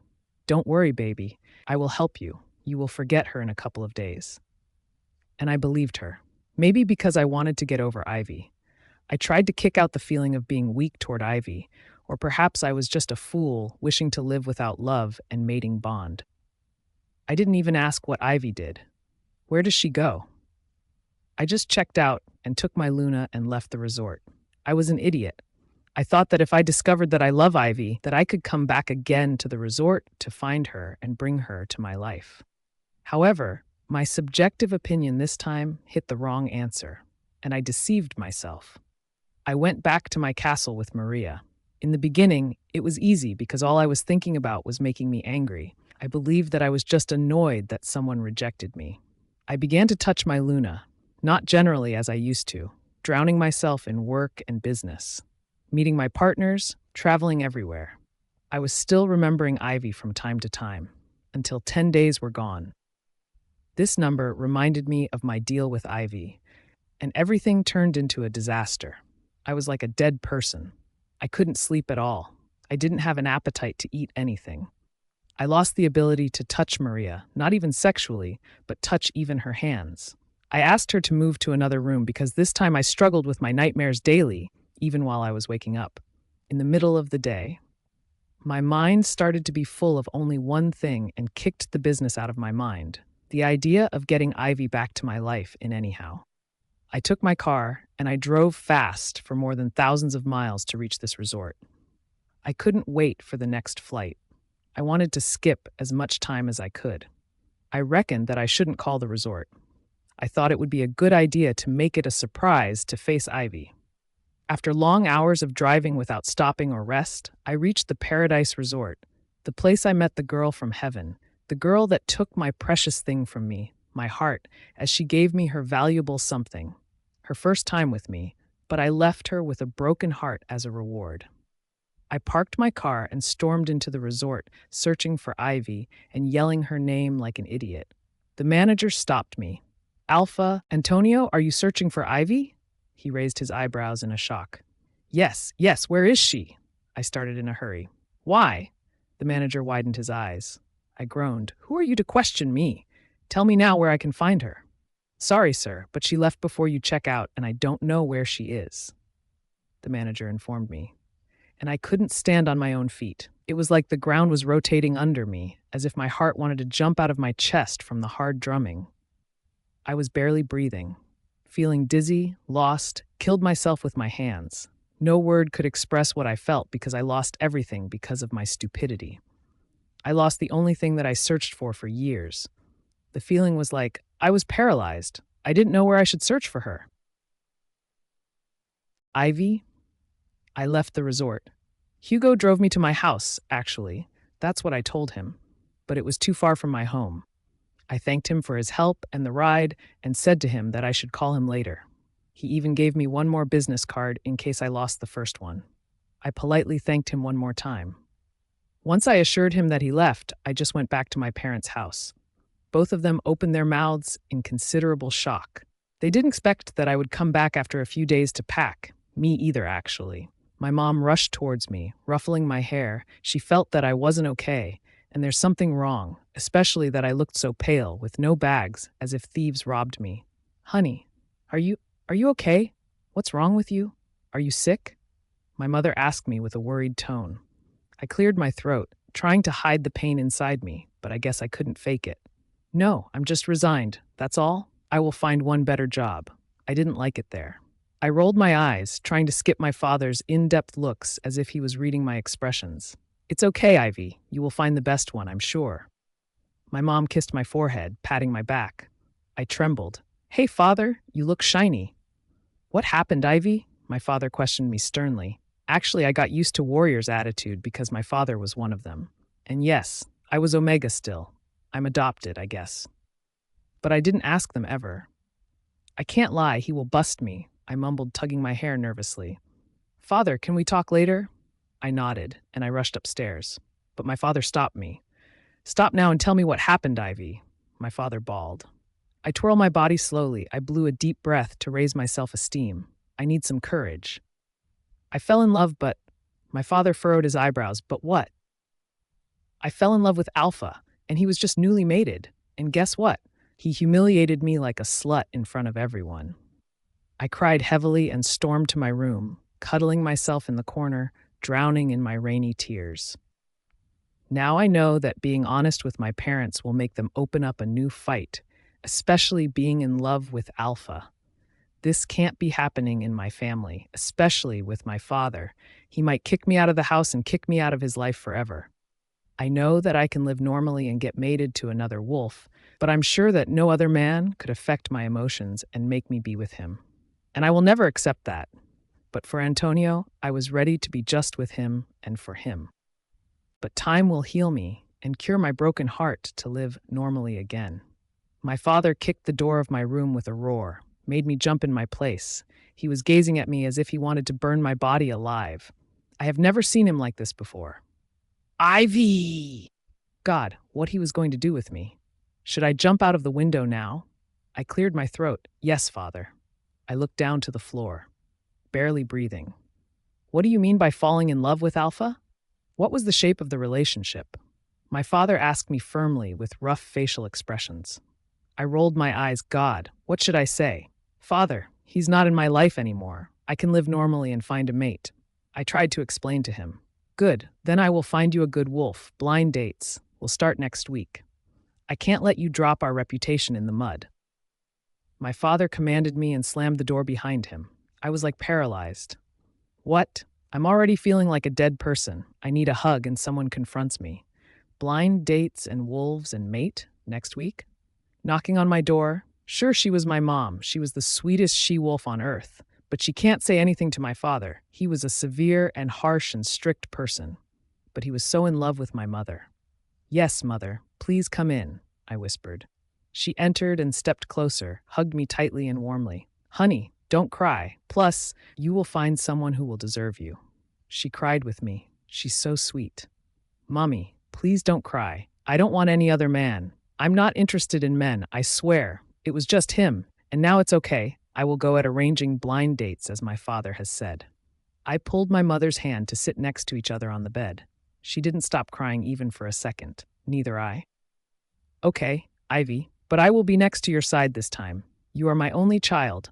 I will protect you, even if I asked for a divorce." My mother sighed. "Ouch, that hurt me and hurts her too. She has been mated to my father for more than 25 years. They are deadly in love with each other." But it was the thunder to both my mother that my father heard her words, and me, he gazed at her and stuttered. "Honey, what are you saying?" my father said softly. My mother stood up and raised an eyebrow. "Yes, if you did something bad to Ivy, I will leave you forever. She is my only child. I don't care if she was sleeping with a mated alpha or even sleeping with a monkey. I will always protect my baby." My mother threw my dad with a competitive, deadliest look. Wow, she transformed somehow. I have never thought she could face my father because of me. My father blew a deep, sharp breath and just left the room without saying anything. I taped over my mother's shoulder to calm her down. She never yelled at my father before. She could die by heartaches now. "Mother, go after him. Don't worry, I will be okay." She nodded and smiled at me, then hastened after my father. Sweet, real love. That's what I thought about Antonio and me, but he didn't love me. I put some clothes in a small bag and walked downstairs. I decided to leave the house and find a job and depend on myself until my father calms down. I'm 23 years old, not so young. I have to live in my own house now. Not to mention that I have heard rumors almost my whole life about me being an orphan, raised and has been found by the warriors, my father, my mother. Oh yes, but I already didn't want to know that truth. I liked my life with them, but sure, it was apparent. I was an Omega. My parents are warriors. So, damn it, sure, I wasn't their baby girl. My father bawled out my name, Ivy. I cleared my throat and started away from him, and I couldn't look into his eyes. Somehow, I felt embarrassed and ashamed of myself. But it's not something I could control. Call me sick. But it's love. If God hates this, then why did he put Alpha Antonio love in my heart? My father stepped closer from me and pulled my chin to look at him. Pup, I can't say that I'm happy because you fell in love with mated Alpha, but I only can say that you are my only child and I will always love you. And who knows, maybe that Alpha is your real mate. I breathed a long sigh of relief. I blinked. I thought that he would kick me out of the house, but he pulled me and hugged me tightly. Thank you, Father, I whispered, kissing his shoulder and hugging him more. He pulled himself away and gazed at my bag. What is this, Ivy? I scrunched my nose. I'm leaving. I will search for a job and a house. I have to depend on myself. I want to make you and my mother proud of me. I explained to my father. He pulled me to sit on the chair, and he sat next to me, tapping over my shoulder. Ivy, you can stay here. We only have you. Search for a job, but I still want you to go on blind dates. You said that the one you loved had humiliated you, so it means you are single. My father informed me. I nodded my head. Yes, I'm single. Then you need to forget him somehow. To heal your heart, you have to replace him with a better one. Trust me. My father explained to me. No one will be better than him. Trust me, I blurted out. My father furrowed his eyebrows and frowned. Why? Who is he? What's his pack name? How does he look? My father questioned me in curiosity. I smiled and spaced out. Oh, he's the most handsome Alpha I've ever seen in my life. About his pack, I don't know. He is Alpha and businessman. I sighed. My father huffed. First, you are the most beautiful creature in universe. God put all the beautiful details on you. You look like a Greek god. Second. My father barked as if he was jealous that someone else was more beautiful than me. I cut him off. He said that to me too. I chuckled. My father widened his eyes and continued ignoring what I said. Second, I want to know his pack. His name? I rubbed my forehead. Really, I don't know what's his pack's name, except he is so rich, but his name is Antonio Juan Esteban, I informed my father. My father's face turned red, and he gazed at my mother. The both gasped, What? They hollered in the same breath. I rolled my eyes, staring at both of them. What? My mother stood up and hugged me. Honey, I'm so proud of you. What? What's going on here, for God's sake? I don't understand anything. Ivy. What? Do you know him? I don't understand anything. I scratched the back of my neck, trying to understand what was happening there. My father frowned. Yes, we know him well. My mother giggled. The Alpha. His father was in love with me at college. He wanted to get mated to me, but your father was the one who took my heart. I nodded. Okay, that means I have no hope with him because his father is the enemy of my father. I crossed my arms over my chest. I thought you had ended your relationship with him. My father raised an eyebrow. I blushed and trembled. Yes, and he is married, but I mean that if someday. I stuttered. I don't know what came to my mind to say so. He humiliated me and insulted me. I don't know anything about him. I can't run after him. It was dead block end with no hope. I came from my space out when my father snapped to my face. Ivy. Huh, yes, father. I cleared my throat. My mother held my hand and smiled. Seriously, what about this happy face now? This is so weird. Ivy, your father and Juan Esteban, not enemies. They were both of them best friends. Juan didn't confess his love to your father or me. He sacrificed his happiness because of their strong friendship. My mother told me. I didn't hear that ever before. Wow, at least his father was better than him. Okay, but how did you both know that he loved you? I asked my mother. My father finally chuckled shyly with such pride of himself, because Juan confessed to me after the mating ceremony to prove to me that I'm a more important person to him even more than love. My father explained everything to me. I dropped my jaw, commented, Wow, I'm speechless. Seriously? That Alpha is fantastic. My father shook his head. Actually, he is. I rubbed my chin, gazing at my father. He is? You mean that he is alive? What do you say? Are you still in contact with him? I questioned my father awkwardly. But I was so curious. This was like the hidden secrets bloom out of the blue. My father smiled. Yes, this means I'm still in contact with Juan for sure. He is my best friend. Do you know how much he loved your mother? He loved her so much, but he chose me over her. I can't lose this friend ever. My father stared away as if he remembered his old days. Okay, but why Mommy said that she is proud of me? I narrowed my eyes, looking at their mysterious expressions. Because, Juan, before getting birth to you, ask me, even if your mother gets birth to a boy or a girl, someday he wants this baby to get mated to his son. My father explained to me. I looked like an idiot and didn't understand anything. But Antonio is older than me? How alpha. Juan loved mother at college. I widened my eyes. Juan's father forced him to get mated when he was young at the age of 16 from his partner's daughter, so she got pregnant. By 3 years later, they got a divorce. So Antonio is older than you by almost 6 years. My father explained, annoyed from my stupidity. Okay, but still want to know why I'm not mated to him then? And why didn't I meet him before? And why is my mother proud of me? I frowned, questioning both of them. They were like giving me details drop by drop. I wanted to know the whole story at once. Because I didn't want to force you on someone, and your mother is proud of you because Juan was complaining about his son's behavior as a womanizer and playboy sleeping around with every human or she-wolf. Juan wanted you to tame Antonio, but I guess fate said his word. My father blew a deep breath. He was angry that I met Antonio, that was so clear. He sleeps with anyone, I murmured. What do you mean? My mother furrowed her eyebrows in a shock. I stood up. Nothing, mother. Anyway, Antonio and I are not together. He is married now. I should go now. I need to search for a new job. See you both later. I sighed and waved to them. At least I won't leave the house now. I sent my application to close the hotel from my parents' house, and they accepted me. But I need to take a look first at the place I'm going to work in.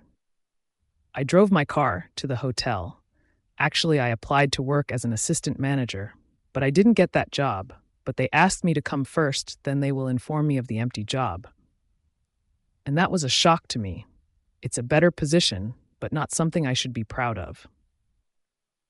I parked the car and walked to the reception. Hey, excuse me, could you please inform the GM manager of the hotel and the human resources that Ivy is here? I asked the receptionist politely. He stared at me, then made a call, a few minutes later after waiting. A man came in a hurry with a massive smile towards me. Are you Ivy? Wow. You look. He was going to continue. I chuckled. I look so young. He nodded. Yes, so young and cute. Nice. You will fit the position that I suggested to you. I'm the GM manager. My name is Daniel. Please call me Dan. Mr. Dan informed me. His smile didn't leave his face. Somehow I felt comfortable in that hotel. His smile meant that hotel was nice.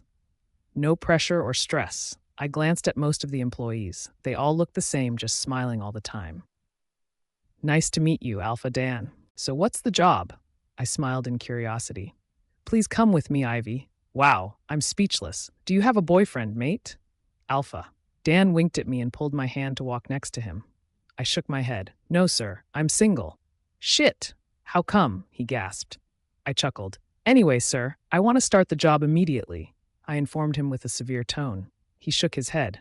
Okay, you need to know what your job is. It will be a bit different, but it's a higher position. First, sure, you know that this hotel is a branch of hundreds of branches, so every hotel should have a nightclub for VIP persons. And you will be the manager of the nightclub here. Alpha. Dan threw me with the bomb. A nightclub? This doesn't fit me. I can't deal with drunk people. Not wealthy people again, please, my wolf mumbled in my mind. Once we reached a massive gate and the guards opened the huge 2 sides of the door, I was like, oh my God! What is that place for God's sake? Too huge, vast, amazing. No word could explain the light and the music, the foreign dancers, and the different faces of the whole of the world. God, I can't be the manager of this place, I sighed in my mind. My eyes were lost between looking up and down and right and left. The manager gazed at me and chuckled after watching the thunder struck over my face. God, you look so shocked. I'm sure that you will fit this position. The manager tapped over my shoulder. Then he walked with me to his office. Please have a seat, Ivy. You are the same age as my son. Do you know that? Alpha, Dan informed me. Really? I widened my eyes. I'm the owner of this hotel, not the GM manager. The manager is over the board now. Alpha, Dan informed me. I hopped out of my chair and stuttered. Oh, sir, Alpha Dan. Calm down, pup. Just sign this contract and you can start the work from tomorrow. Do you need a room? Alpha, Dan asked me. I shook my head, nervously. No, sir. My house is so close to the hotel. It's 5 minutes far from here. I informed Alpha. Dan, I went to my home. Everything with my parents was reasonable. They didn't open our last conversation ever again, and I didn't talk with them about Alpha. Juan or Antonio, I just tried to forget about him. I admit that I remembered our nights together, especially our first kiss, our first everything to me, first heartbeat and first broken heart. I started the work the next day, until 10 days have passed. I did not expect this kind of thing to happen. Even in my dreams, maybe destiny had another thing to say. Ivy Pav. 10 days passed. I was so mentally exhausted, barely sleeping, and I wanted to close my eyes and open it and find myself with Antonio. That day I fell asleep in the morning, so I woke up so late. I was going to call the hotel and inform them that I'm not coming tonight, but Alpha. Daniel and the manager were already out for a business trip, so obviously there was no one in the hotel except me. Yes, I was the manager of the nightclub. But Alpha. Daniel made me responsible for the hotel if he was not available, or he was not around in the hotel. Not just because he thinks I'm a good manager, but since I came up and started working in the nightclub, the hotel reservation increased, and all the guests praised me. So practically, I was in charge until he came back. I wore my clothes, I drove my car, I hardly opened my eyes. There was massive pressure on my brain from work and the heartaches and nightmares about Antonio. I arrived at 3 a.m. Once I stepped inside the nightclub, and my assistant hastened towards me with a worried face. His body was shivering as someone scared him or as if there's a killer inside. Miss Ivy. My assistant bawled out my name, stopping me. I widened my eyes. Huh? Yes? What's wrong? He trembled. Miss, I called you many times on your cell phone, but you didn't answer, he said jokingly. I stared at him, furrowing my eyebrows. Yes, what's wrong? Tell me now, I'm here. He scratched the back of his neck, rolling his eyes awkwardly. Miss, there's a huge problem. He is so drunk and no one could do anything with him. Who is he? Anyway, show me his table, I said, angered huffily. He is, he stuttered. I cut him off and hollered, I don't care. Show me his table. I stormed to the guest table, frowning. I was already pissed and angry. Hey you, what are you doing? Smashing the bottles and yelling at everyone. I hollered at the man. His back was to me. He was smashing everything in front of him. Okay, I was a bit scared. He looked so dangerous, and he looked tall, with broad shoulders and strong fist. I would be so lucky if he didn't kill me by just a slap from his palm. Huh? What the fuck? The man yelled and twirled his body slowly to me. Alpha? Hugo. I dropped my jaw in a thunderstruck. That can't be happening. Is he following me? Or just a coincidence? I was asking myself in my mind. Miss, do you know the Alpha? My assistant gasped, asking me in shock. I taped over my assistant's shoulder. Go away now. I will make sure that he gets out in silence. Miss, you can't. My assistant shook his head. Why? I furrowed my eyebrows, asking my assistant during Alpha. Hugo already calmed down. He was only gazing at me. He is Alpha. Daniel's son? The owner, the assistant informed me. The owner? Alpha, Hugo? I dropped my jaw flabbergasted. Then I gestured to the assistant to walk away. Ivy, is that you? Hugo finally said something and stepped closer to me. Ivy, why didn't you call me? Hugo placed his hands on my cheeks, looking deeply into my eyes, throwing me with blaming looks. Actually, I don't know why. I wished that he was Antonio at that moment. I pulled Hugo's hands to help him sit on a chair. Alpha, Hugo, could you please sit down? I will get you a coffee. I snapped to the waiter, but Hugo cut me off. Hugo shook his head as no, Ivy, I want to sleep. Please, could you help me to walk to my suite? Please. Hugo didn't take his eyes away from me. His appearance was sincere and direct. He looked so desperate and lonely. I couldn't refuse. I nodded, and I placed a Hugo arm over my shoulder. Yes, sure. I didn't open any conversation with him, and sure, I didn't know his suite number. Or in another meaning, I didn't know that he was living here at all. Some employees guided me to the suite, and the guards followed us. Once we arrived at the suite, one of the guards opened the door for us. I blew a deep breath away, mumbling and chuckling. Here we go. You are too heavy. Hugo smiled and caressed my cheeks. You are so weak, sweet, like caramel. I want to eat you.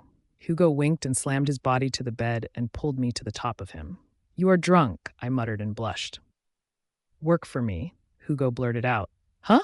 I popped my eyes. Be my assistant, I need you, Hugo whispered and closed his eyes. I stepped closer and tapped his head. We will talk later. When you wake up, I sighed. I guess my next step is to search for a new job, but I should wait until Alpha. Daniel comes back.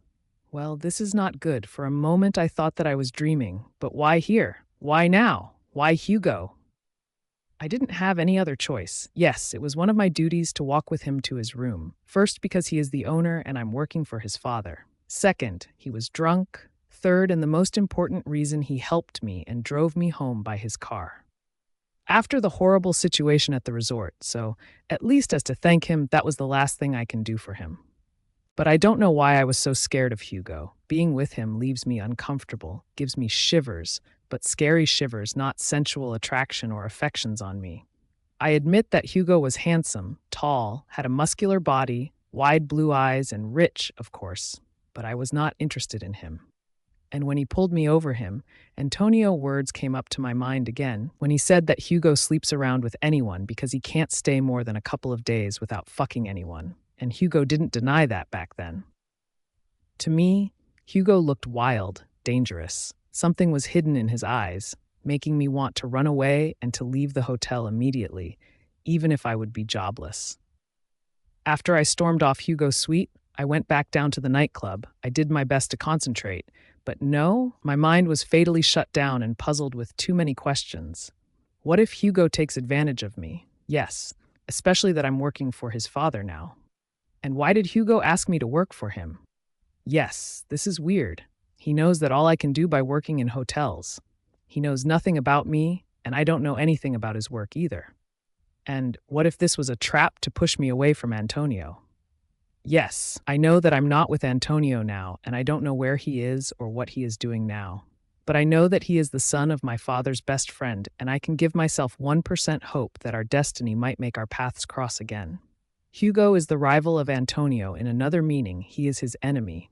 What if he was the main reason that made Antonio insult me? Yes, maybe I was dreaming or illusionary. But seriously, what if? It was almost 6 a.m. I called Alpha, Daniel, but he didn't pick up my calls. I left the hotel and went back home. Once I opened the door, I found my mother standing there, walking in circles, looked so worried and nervous. Mother, you wake up early? I stepped closer to her.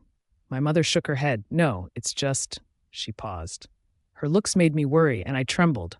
Mother, what's wrong? You scared me. I narrowed my eyes. She patted my cheeks softly with her lovely smile. Honey, do you love Antonio? She asked me out of the blue. I blinked and dropped my jaw. She surprised me, actually. Huh? I rolled my eyes and continued asking her, something bad happened to him or what? She sighed. I cleared my throat and asked her again with a pleading tone, please tell me what happened, Mom. Nothing, I'm just so worried about you. You look miserable, unhappy. I don't want you to get hurt either. I noticed that you couldn't sleep for a few days. Your face is so pale. You have lost weight. You are barely eating 1 meal per day, and some days you skip all your meals. My mom sighed. Okay, she was describing me. She was right. I might fall at any minute. I don't have any energy to make me continue, but I don't know how to do either to help me forget Antonio. I came back from my space. I drew a smile to her. Oh my God, Mother, a few days, and I will be okay. I just need more time, that's all. Okay, small lies to her won't hurt anyone. She frowned. Don't lie to me, she said sternly. Mother, I don't understand anything. I want to sleep now. I kissed her cheeks and walked away. I didn't have anything to say to her or myself. Go and get him, baby. My mom blurted out. Her words froze me. I twirled my body slowly. What did you say? Ivy, if you are really in love with Alpha Antonio, don't lose the first round. Go and get him, or... My mom rubbed her chin. Or what? I widened my eyes. Or I will get him for you. She winked at me. Okay, this is weird. I stepped closer, curious. Please continue. My mother placed her hands on my shoulder. Jealous. You need to make him jealous, and the rest is on me. Don't ask for more now. She kissed my forehead and walked upstairs to her room. I cemented in my place for a while, trying to connect the lines and her words in my head, until one idea popped up in my mind. Hugo. Antonio. I was tossing down, trying to sleep, when Maria opened the door of my room without knocking. Fuck, I was dreaming of Ivy, and she interrupted me. Honey? She stepped closer and sat her ass next to me in bed. What? I huffed, ignoring her. You didn't touch me for more than 10 days. What's going on? She moved her fingers to my naked chest and bit her lips seductively. We finished our honeymoon. I flipped my body to the next side, giving her my back. Huh? So what? She gasped in shock. So I'm not a robot, and who said that I should sleep with you every day? I mumbled. I don't say every day. But why didn't you touch me? Because we are mated for business and pack collaboration. We are just partners. I pushed her hands away and twirled my head, throwing her with disgusting looks. But you didn't say that ever before. What has changed you? Don't tell me that because of that nasty Omega. She furrowed her eyebrows. She was playing stupid games with me, and I hated that because she was sure of that. Don't mention her. I stood up and hollered at her. She hopped off the bed and stepped closer, yelling at me, Why? What did she do for you, for God's sake? She's fucking trash! I grabbed her chin and squeezed it, stressing on every word comes out of my mouth. Don't say another word or I will smash your fucking head! How you could enjoy sleeping with her and not with me. Come, I will make you. She rolled her eyes, stabbing the floor with her feet, angrily nagging. You can't make me feel anything. Do you know what's the difference between you and her? I pushed her away to the bed. What's the difference? She growled, gazing at me. Let me show you. Now you know the difference. I hate you. I love her. I smirked. I zipped my pants and lay my body on the lounge, throwing her with disgusting looks, and I lit up a cigar. She crawled on her knees, wiping her tears. Antonio, but I love you, if that's what you want. I can do it for you. I can get used to this. I clutched her hair and gritted my teeth. What I want is Ivy. Are you stupid? It's not about fucking. She made me feel what you or another one couldn't make feel ever. Love. I pushed her away and stormed to the door. Then I halted. Hey you, I will send you my beta to finish the divorce papers. If you didn't sign, I would kill you. And I can't break the mating bond with you. Because we are not real mates. I commanded her seriously, threatening her. And I left. I will find Ivy, I mumbled to my wolf, who growled happily from my decision. I left my house. I wanted to go to one of the hotels that I own, but I was in a terrible mood, and I know that everyone will start talking with me about business, so I decided to go to the nearest one, closer packed to mine, which was the Daniel Hotel. Practically Daniel is my partner, not Hugo. That's why Hugo hates me. Hugo has been just next alpha in line, but won't be a real alpha until forever. His father won't hand him the throne ever. Everyone respected me in my work, but not him. Everyone treats him as the son of an alpha, not a real alpha businessman. And he was so young too. Hugo was 24 or 25 years old, I guess. I called Daniel on my way to make everything available to me. He said that he is on a business trip, and he wanted to talk to me about this trip too, so he asked me to wait for him. Once I reached the hotel, everyone welcomed me, sure as a partner. One of my loyal spies in this hotel informed me that Alpha Hugo was there. So to ignore him and to skip my fucking mood, I just headed to the nightclub directly. New employees were everywhere. I headed to the VIP section, but one stupid young employee was trying to stop me. I punched his face and hollered, "Do you know who I am?" And loud hollered penetrated my ears. I thought that I imagined. I heard this sentence before. The voice was too familiar to my ears. Hey you, don't yell at the employee. I cleared my throat and spotted who was talking to me. I thought it was just illusions, but when she dropped the papers from her hands and stepped back with a shiver, I wanted to run and hug her, but I controlled myself to overcome this shock.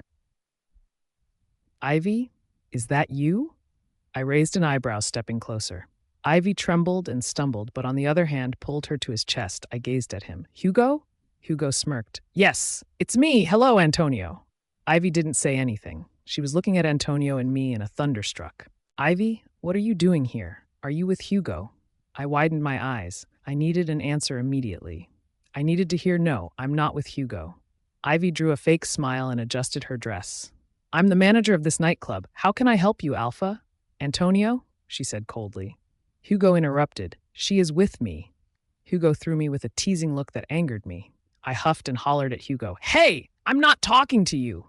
Ivy frowned and walked away, ignoring both of us. I pulled Ivy, stopping her. I need to talk to you. Ivy laughed hysterically, then twisted her facial expressions into a serious one.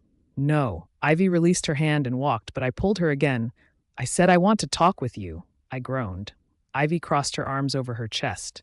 What do you want? She mumbled. I want you, Ivy. I sighed. Sorry, I can't.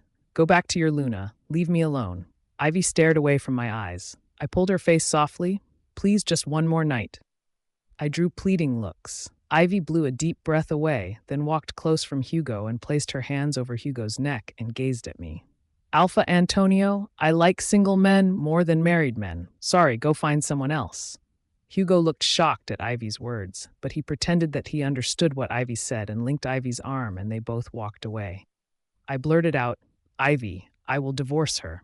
Ivy stopped and swung her head slowly. See, go get divorced first, then we could talk. Ivy smirked and left. She was leaving me with the shocking, puzzled, fucked mind.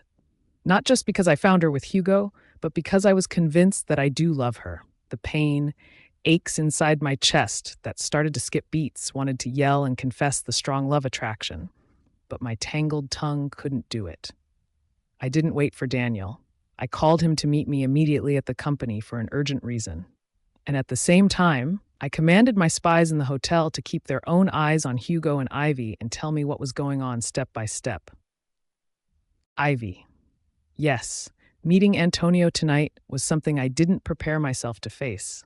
I was still thinking about what I will say to Hugo when I meet him tonight. I slapped myself for coming back early to work, but Alpha. Daniel texted me that he was coming back and he wanted to talk with me. I don't know why Antonio's words made me pity for myself. Maybe because he didn't say he loved me or even that he was sorry. He just said he wanted one more night with me, that was all. I was angry. I couldn't control myself. Ivy? Hugo snapped to make me come back from my zone. Yes, Alpha. Hugo. I rolled my eyes and stared back at Hugo. Why was I with him again? And I whispered in my mind. Hey, I thought that. Hugo muttered, furrowing his eyebrows in shock. Please don't think or assume. Sorry for involving you in this, but I just wanted to run away from Antonio. I threw him with a sheepish smirk. Then why don't you give me a chance? Hugo pulled my hand and kissed it gently. Then give me back my heart, I murmured and heaved away. What do you mean? Hugo raised an eyebrow in a dummy way. Give me back my heart because I lost my heart with Antonio. I did live in pain without him. I wanted to come back to him even after what he did to me, but I still cannot forget, I explained to Hugo and sighed. Whatever I tried to express the pain inside my heart, I was barely breathing. I will be honest, when I met you at the resort, I just wanted to. Hugo rubbed his chin, confessing. I cut him off and continued his words, to sleep with me and have fun for a few days, then throw me. But now I do really like you. I don't even know why. Hugo tugged the strands of my hair back to my ear and threw me with love looks. But I wasn't going to fall into his trap. His eyes said that he was just a liar. I was not an idiot. And I don't even know why I like Antonio. I pulled myself away from him. I sighed, telling him about my feelings towards Antonio. That was something I cannot fake or hide. It was so obvious. Hugo placed his palms over my shoulders to make me pay attention to him. He is married, even if he got divorced and broke the mating bond as he has told you. That he doesn't mean that he loves you. I raised an eyebrow. And did you love me? Don't say anything, please, Alpha. Hugo, please leave it for the time. I'm not ready for you or Alpha. Antonio, I'm here working, I mumbled, and I walked away, going back to my work. I hated Hugo. I didn't know why I had a bad feeling towards him. That guy has been trying to be close to me because he just liked me or for fun. He wanted something else. And I decided to know what it was. I stopped and twisted back to Hugo. I guess I can give you a chance, but don't ask me to sleep with you. I need more time. Hugo nodded. Okay, as you like. He smiled at me. No. I was sure his smile now was fake. I have to go to my work now, and I kissed his cheek and left. He sat on a chair in the VIP section, or in another meaning, I made him sit in this place on purpose. My office was in the back. I wanted to sneak and see what he was doing. Who was he talking to? I was sure that I could find something. And yes, I guess I was lucky. After half an hour, I noticed that Hugo talked for a long time on his phone, so I walked closer to him, and thank God he didn't see me because his back was to me. He was talking to Maria, and that was what I just heard. Maria, Alpha Antonio was here, and he met Ivy. He found Ivy by coincidence. I thought that was gone from our way forever.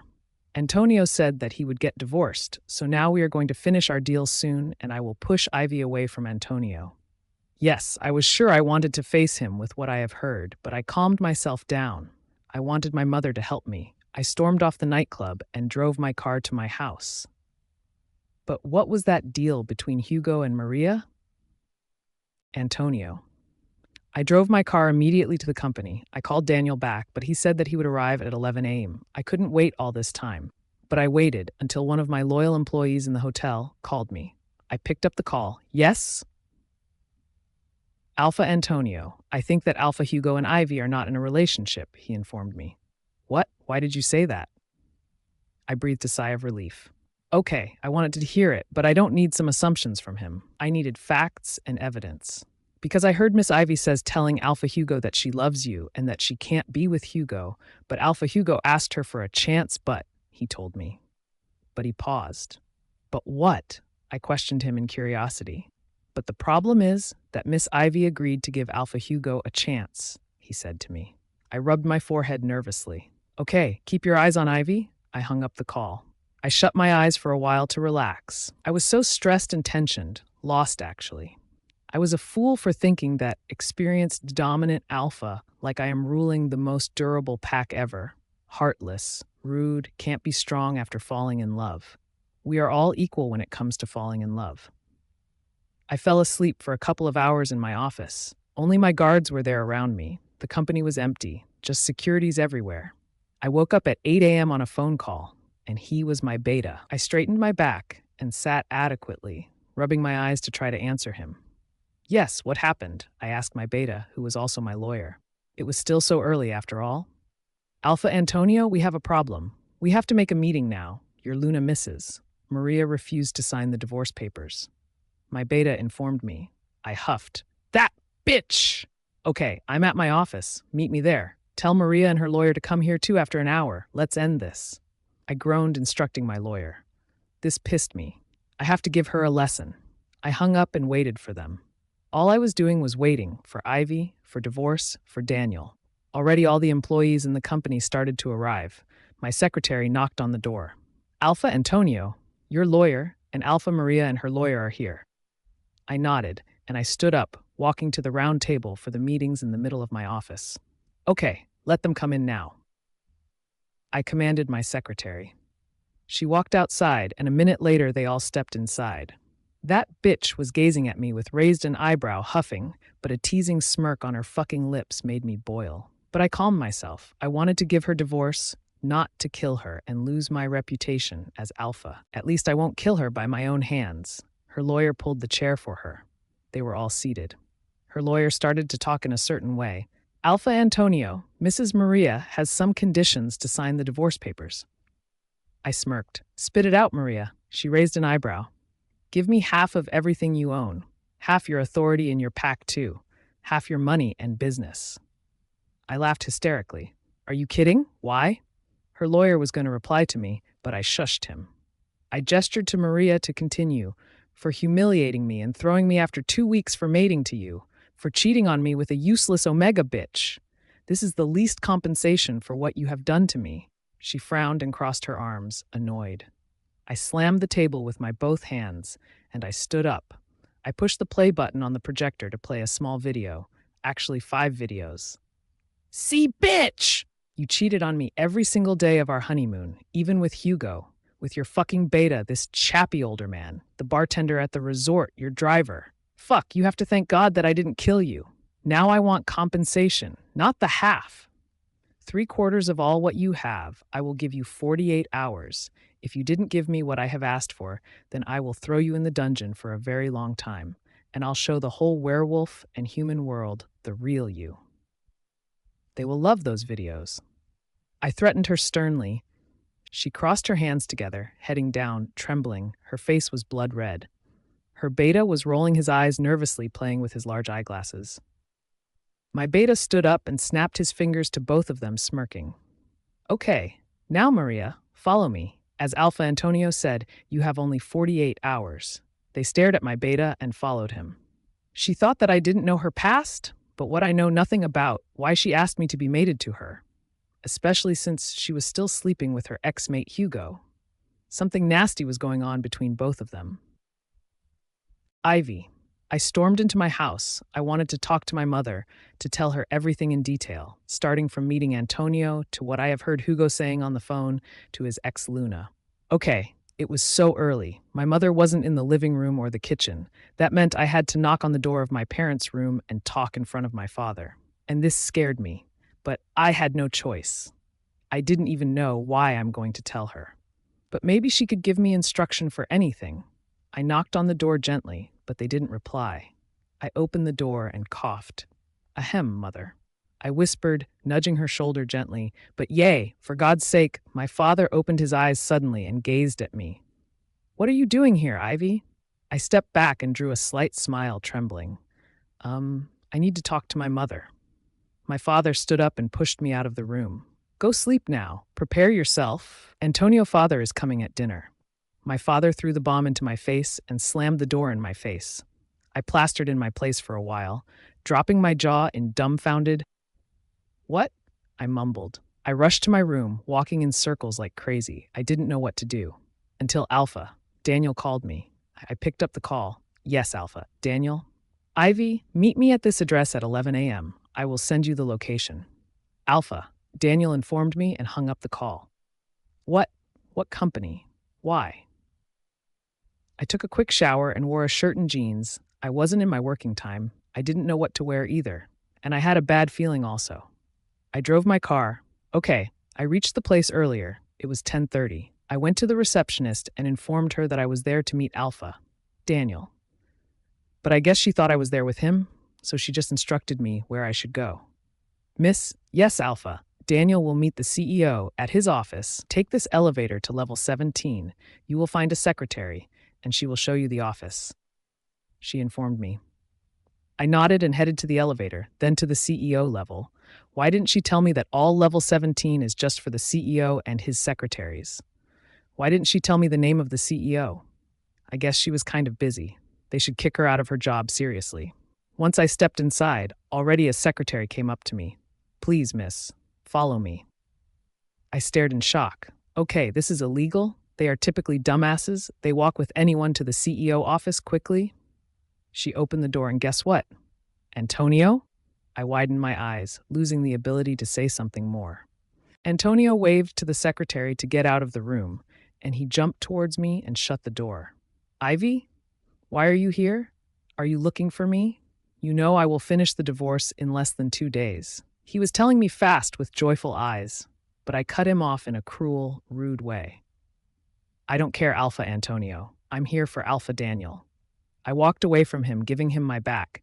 He pulled my hand and pinned me to the wall, forcing me to look into his charming eyes that easily made me lose myself and drown with my desires. I controlled myself. What do you want?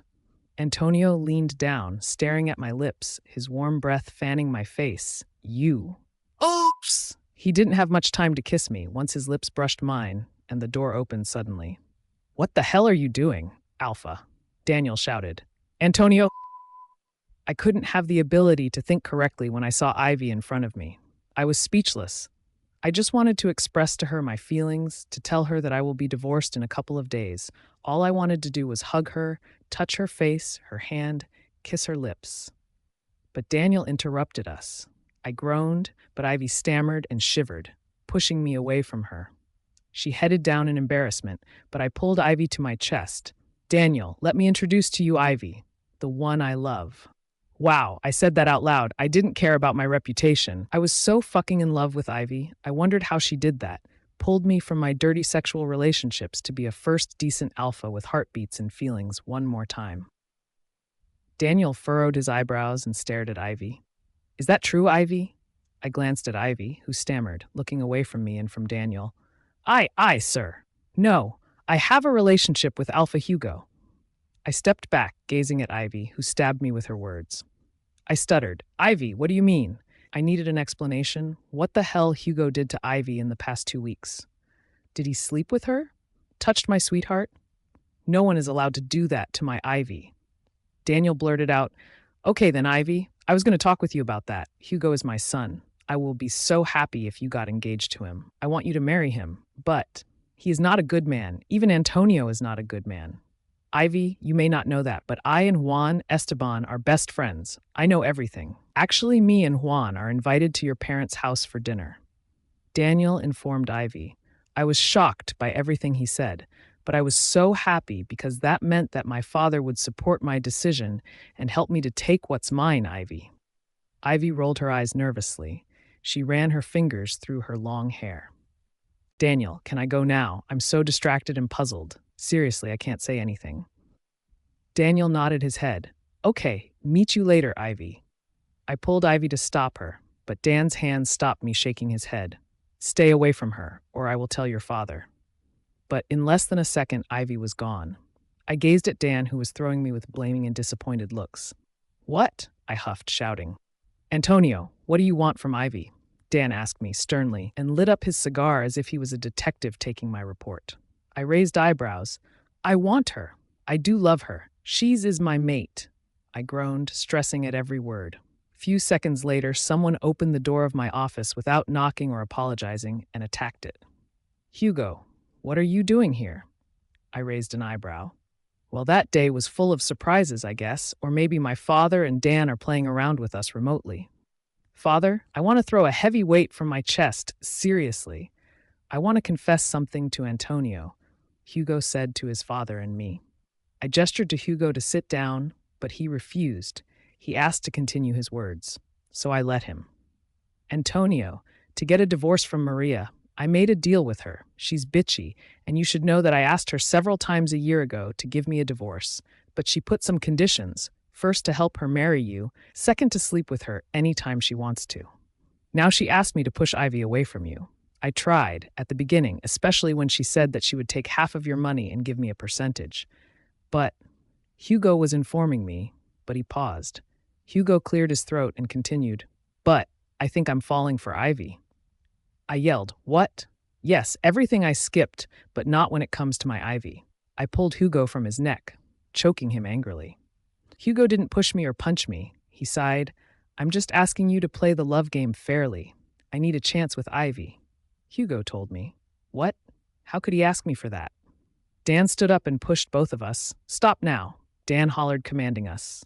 Both of you are invited to Ivy parents' house for lunch, Dan blurted out. But Hugo and I were gazing at each other with deadly competitive looks. A month ago, if anyone had told me that I would find my real mate and fall deeply in love, I wouldn't have believed his words. Fighting for this love? That was not me. But I do believe Hugo, not falling for Ivy, but for Maria, deals. She's typically a slut with no manners. Ivy.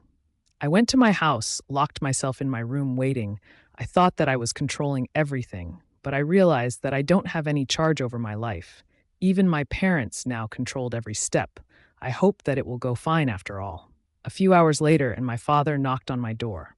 I hastened and opened the door for him. I cleared my throat. Yes, father? My father placed his hand on my shoulder. Ivy, are you ready? I nodded my head, leaving my destiny to control me and my life. I know that my father won't hurt my feelings. He will do his best to make me happy. I followed my father to the dining room, dragging my legs hesitantly. Do you know the feeling of the runaway bride? Yes, that was me. I wanted to run away or jump out of the window. A gigantic smile of alpha. Daniel, who hugged me tightly, wow, he has strong arms, he squeezed me. And a charming, elegant man looked precisely like Antonio. He kissed my forehead warmly. Do you know that I dreamed of that day, Ivy? I guess he was Alpha, Juan. I widened my eyes at him in shock. Huh? I'm Juan, your father's best friend. Yes, Ivy, it's a long story, but years ago I asked your father to. He was going to explain, but I already knew that story, so I cut him off politely. Alpha? Juan, I know everything. Excellent to meet you, sir. I headed down. Alpha, Juan, and Alpha. Daniel laughed, and I blushed. What, sir? Alpha? Call us uncles, they said in the same breath. Alpha Juan stared at my father and patted his back. How could you hide gorgeous princess like Ivy from me? My father chuckled. Now she's all yours. I dropped my jaw. What the hell he was saying? I didn't accept that. I have to control myself and be brave. I won't be a toy anymore. Antonio and Hugo stepped into the dining room with my mother. Antonio said hi everyone and rushed towards me, pulling me tightly to his chest, while Hugo rushed to my father, shaking hands with him politely. Now he plays that game, makes my parents fall for him to press on me later. I coughed to distract the angry, stunned look on my father's face from Antonio's behavior. Okay, my father is so upset now. I want to be with Antonio, but this way will make my father kick him out of the house and out of my life forever. My father raised his eyebrows to me. Come over here now, Ivy. I cleared my throat and walked to him, but Antonio pulled me to him again. Father-in-law, sorry, but she is not leaving my arms, seriously. I don't care what do you think, or father or Daniel. She is mine, will be forever. Let's end this now, or I will kidnap her. Antonio said sternly with a warning tone. We all just stared at him, flabbergasted. But hell no, Antonio didn't know my father yet. My father stepped closer, gazing at Antonio, then pulled me away. My father pointed by his finger to Antonio's face. Now, listen to me. Ivy is mine. She is my baby girl. If you dared to kidnap her, got that! My father groaned. Alpha Juan started to take the lead and cut the crap. Hey everyone, we are all here to find a way to solve this situation. Let's just eat first, then talk later. We sat down and started to eat. I was just gulping sip after sip from the soup. My father commanded Antonio to sit on the other side away from me, while Hugo was next to me. Hugo was acting gently and lovely, cutting the meat for me and placing it into my plate. Every time I glance at Antonio, I find him huffing and frowning until Antonio slammed the table with his both hands. Come on, this is not fair. Why does Hugo sit next to Ivy while I'm far from her? Antonio said in a blaming and unpleasant tone. I blurted out with a smirk, because you are still married, but Hugo is single. Fuck, Antonio hollered. Watch your mouth or get out here, Alpha. Juan yelled at Antonio. My father snapped. Okay, listen, everyone. Anyway, I don't agree with all of this. I'm not happy that my baby girl will date or love or get mated to ex-mated Alpha. But it's fate, so here's my suggestion. Both of you will go on dates with Ivy, and we'll see what next, my father explained. What kind of solution was that? He knows that I love Antonio. I stared at my father, who chuckled. Actually, I think to be fair, only Hugo will go on 3 dates with Ivy because Antonio already did. My father threw a devilish smirk to Antonio. While Antonio was in his thunderstruck groaning and boiling, trying to curb his anger, he wanted to explode and hit my father with something so obvious, but everyone was laughing at his reactions. Hugo asked me to talk in private. I nodded and walked with him. God, this was going to be a fight, but thank God that Alpha. Juan and Alpha. Dan was there. They pulled Antonio to prevent him from following us. Damn it, I love that guy. His jealousy can't be expressed. Out of control. We walked to my father's office and locked the door with the key. I twirled my head. Yes, Alpha. Hugo. Ivy, I love you, Hugo said out of the blue, and I trembled speechless, staring at him. Ivy, could you please give me a chance? Hugo asked me softly. I patted my eyelashes and stammered, I. Then Hugo laughed hysterically. Hey, I'm kidding. I'm just doing this to make Antonio jealous. It's a plan. Me and my father and Alpha, Juan and even your father are involved in it. Don't worry. I blew a deep breath away. Heavy on my shoulder was thrown away. Thank God. I cleared my throat, and finally I smiled in relief. Are you serious? I whispered. He nodded his head. Yes, They want Antonio to confess, but they want him to be sure from his love. They want to change him into a better person. So I will help you, he explained to me. I rubbed my chin. But why? Why are you helping me? He faked a slight smile, but he was not comfortable with my question. He didn't answer. I can feel the nervy manner. He was tugging his fingers, rolling his eyes, skipping eye contact with me. Damn it, this guy definitely has some feelings to me. I diverted the conversation. Thank you, Hugo. I kissed his cheeks softly, then I walked out of the room. I glanced back at him. I found him touching his cheeks and blowing a deep breath while he was plastered in his place. He's in love with me. I feel sorry for him, but I hope that he will find his mate soon. Love is selfish. I can't be with him while my heart with Antonio. Antonio. What? Dating Hugo? I'm transparent or what? Ivy is mine. I will take her even by force. But I should think wisely. I don't want her father to hate me. Ivy was right. I'm still married. I made a huge mistake when I insulted her and accused her in front of everyone, but I didn't think that one night stand with a girl I didn't even know will be 2 nights and 3 nights, and later. Later turns into crazy love and jealousy. My ego deceived me. I thought that I was heartless until I met Ivy. What made that funny? I was facing my worst nightmare ever, which was losing Ivy to Hugo or to any other wolf could cross her life and take her from me forever. It was a big challenge, but I still have a feeling that she loves me like I do. I was huffing and frowning annoyed when my father blocked my way to go with Hugo and Ivy, but he was my father after all. All of them knew that I was so selfish and I might be just want Ivy for now and later on throw her away like it has never happened. They were right. Me too thought that. That's why I have asked Ivy for one more night with her. I have never kissed anyone like I did to her. Something made me drown with her tasty lips. Ivy walked out of the office room with a slight smile, taking my breath away. Wait a minute. Was Ivy smiling at me? Or smiling because of what Hugo said to her? I rushed to Ivy, pulling her hand. What did he say to you? I roared. Ivy ran her fingers through her hair shyly. It's a secret. I furrowed my eyebrows. What? Ivy ignored me and smirked, walking to her father. Father, I will go now with Hugo. Okay, baby girl. Ivy's father agreed, and Hugo stepped towards us and bent his arms around Ivy's waist. While I was speechless in a shock, I rounded my fist. My veins wanted to jump out while my mind was going to explode angrily. I might kill someone this way. Hey, stop there, I bawled, stopping Ivy and Hugo. What's wrong, Antonio? Ivy swayed her head, asking innocently. I groaned. You are not leaving alone with that guy. Ivy chuckled. I'm leaving with Hugo. See you after the 3 dates and divorce. Ivy winked to me and waved, dashing off the house with Hugo. I twirled my head, breathing highly. My chest was rising up and down, gazing at all of them. Then I slammed the table with my both hands. What the hell all of you are doing? I hollered, giving all of them a shock. Especially my father, who knows me well. He knew that jealousy had never taken place in my heart. My father stepped closer from me and tapped over my back. Son, if you love her, then she must love you back, and to reach this point, then you should make too many steps. First, get a divorce. My father explained to me wisely and calmly in a serious manner. He was right. I know that, but for now, I have to follow Ivy. I nodded and hastened at a huge pace. Dan bawled, asking me, Where are you going? I growled back, taking what's mine. I hopped into my car following them, right to left. I peeked at them. Hugo was kissing Ivy upper hand and moving his fingers to Ivy's neck. What the hell? I can see the awkward smile on Ivy's face and the satisfied one over Hugo. But now I will be the one who will raise the victory flag.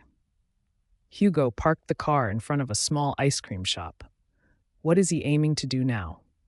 My father called me several times, but I didn't pick up, but at the end I answered him. What? What do you want from me? I frowned. Are you going to follow them the whole day? My father mocked. Not just the whole day, but night too. Bye. I hung up the call with my father. They were walking into the shop. I waited in my car watching them. I can see the table they sit on. It was close to the door. What? She's licking the ice cream so seductively. Ivy didn't mean that maybe I'm just the one who has a bad devil mind. She is too innocent. But Hugo placed his hand over Ivy's hand and pulled it to his mouth, licking Ivy's finger instead of the ice cream. Fuck. I hopped out of the car, storming my way to the shop.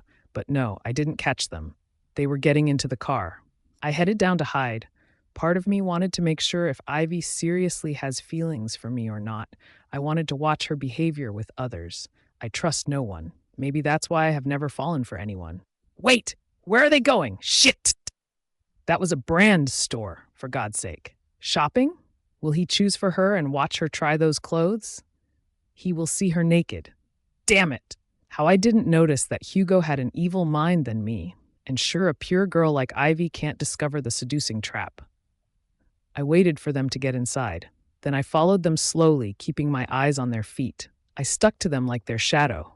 Wherever they moved, I followed them, but I kept quite a distance to hide. I didn't want them to spot me.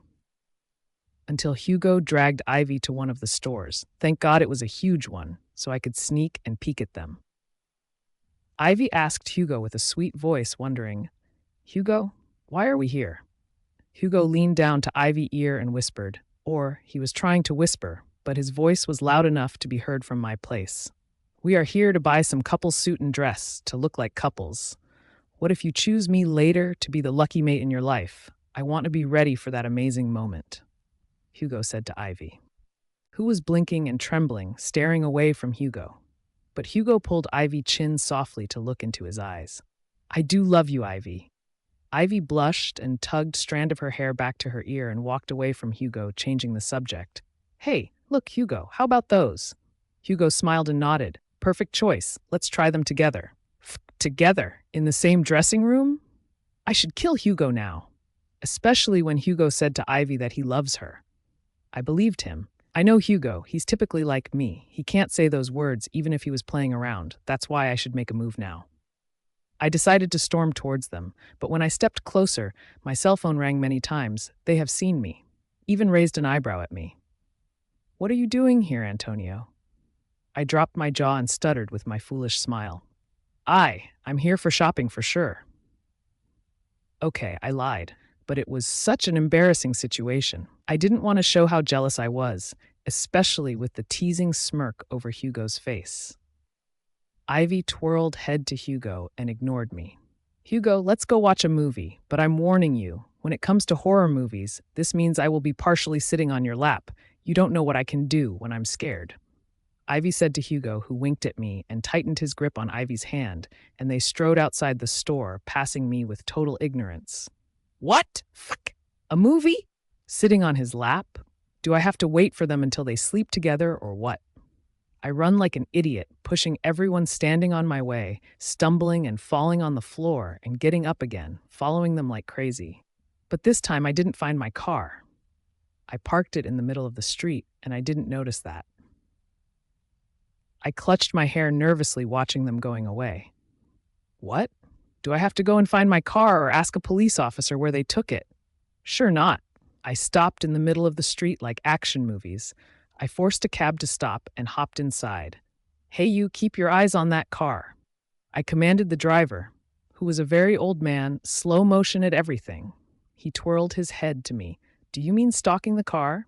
What? He is a jerk or what? That's obvious what I meant. I gritted my teeth angrily. Move the hell and speed up now and follow the car and I will give you $1,000. Guess what? He was like flying, not driving. The old slow-motion man suddenly stormed with the highest speed ever. Antonio. Movie. What should I do now? Kidnap her. Why am I following her? Why fell in love with her so fast? I have had sex with many, but I have never fell in love with any of them. I admit that I was the first one touched Ivy, but so what? I searched for them until I spotted them stepping inside the movie theater. I hopped outside the taxi running after them. Fact, they booked 2 tickets in the last line. It was a horror movie. I waited far away until I saw them enter the movie theater. I hastened to book a ticket. Hey, excuse me, give me a ticket for this movie in the last line. I asked the girl. Sorry, sir, it's all reserved. You can book another movie. She smiled, showing her yellow teeth. Ugh, I frowned. Give me a ticket now. I commanded her to throw her $100. She gestured, then waved to the guards, and they carried me to throw me away. What? Fuck me? I will smash this movie theater over their heads. The bitch took the money and put it in her purse and kicked me away. But the guards accepted my offer. Hey, stop. $100 for everyone, and let me into this movie now. Hey, take my business card to know who am I. Or I swear I will make sure to throw all of you jobless into the street by tomorrow. I threatened them. They stared at each other, then nodded. Okay, sir. Please follow us. I breathed a sigh of relief. I lost my car. My cell phone charged 1%. My guard's not with me. Thank God that I have my wallet. I can't lose the trace of Hugo and Ivy.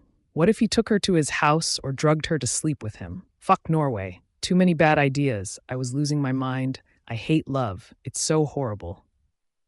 Finally, I was in, but they were far away. I slipped myself into a chair. This ticketing pitch, there were few empty chairs.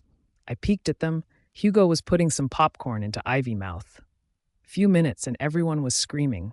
I didn't look at the movie at all. I was watching the unpleasant scene in front of me. Hugo and Ivy. Then Ivy screamed and hugged Hugo, hiding her head to Hugo's chest. I rounded my fist, angered. I wondered why people keep watching this kind of movie, if they suffer to handle the blood scenes and the ghosts. I wanted to pull Ivy from her hair at that moment, but Hugo pulled her and they walked out. I followed them. I guess Hugo suggested to Ivy to not continue the movie. Another taxi, and yes, I was still trailing them until they stopped by a bar. No way. That means Ivy will drink a lot and sleep with Hugo. I will kill her. Wait, where's my wallet?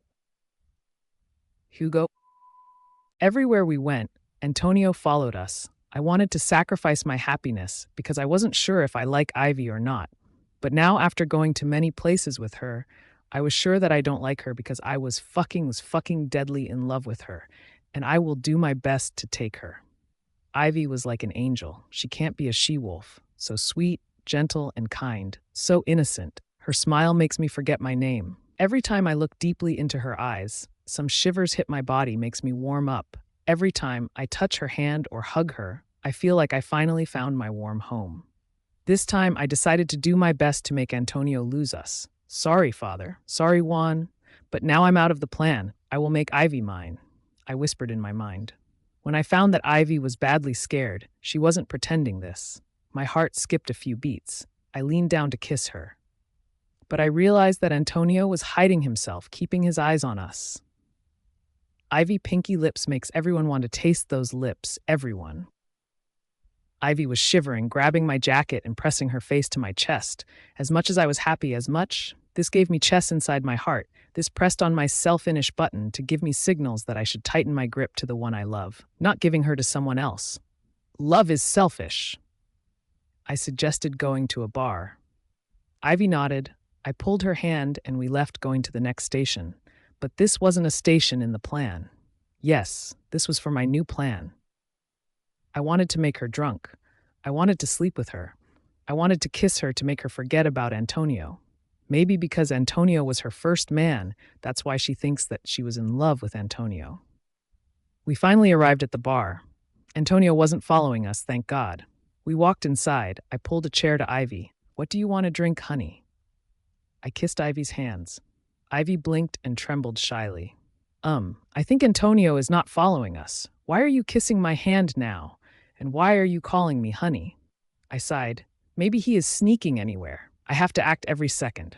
I lied and she believed me. I love her. I love this silly, innocent girl. I ordered Ivy tequila. Oh yes, it will make her horny, warm her up, and she will lose concentration after a couple of shots. I have no intentions to force her for anything with me, but I want to seduce her to be at least an equal score with Antonio. He made sex with Ivy, and after a few minutes, I want to make sex with Ivy too. Then we will start over again. I was searching by my eyes around me, and there were no signals for Antonio. That really made me a bit comfortable. It was only me and Ivy. Ivy started to laugh loudly. She was drunk now. She even asked me to dance with her. She pulled my hand. Please, I want to dance. She pouted her lips seductively. I cleared my throat. It's a bar. We can't dance here. Let's go to another place, and I will make you dance. I dragged her to the car in a hurry, checking around me to make sure that Antonio was not following. I started up the car and increased my speed to the nearest hotel. That was too close. I booked a room and paid more money to not interrupt us. Hey, why are we here? Ivy furrowed her eyebrows. I didn't answer. I pulled her, shushing her. Don't raise your voice, I whispered, placing my fingers on her lips. Why? She bawled and laughed hysterically. I pushed her inside the room and locked the door. You can dance now. Ivy slammed her body on the bed, taking off her jacket. The weather is so hot. I was barely hearing her voice. She was so tipsy. Her eyes were half shut. I stepped closer, leaning down to her body to unbutton her jeans. Okay now.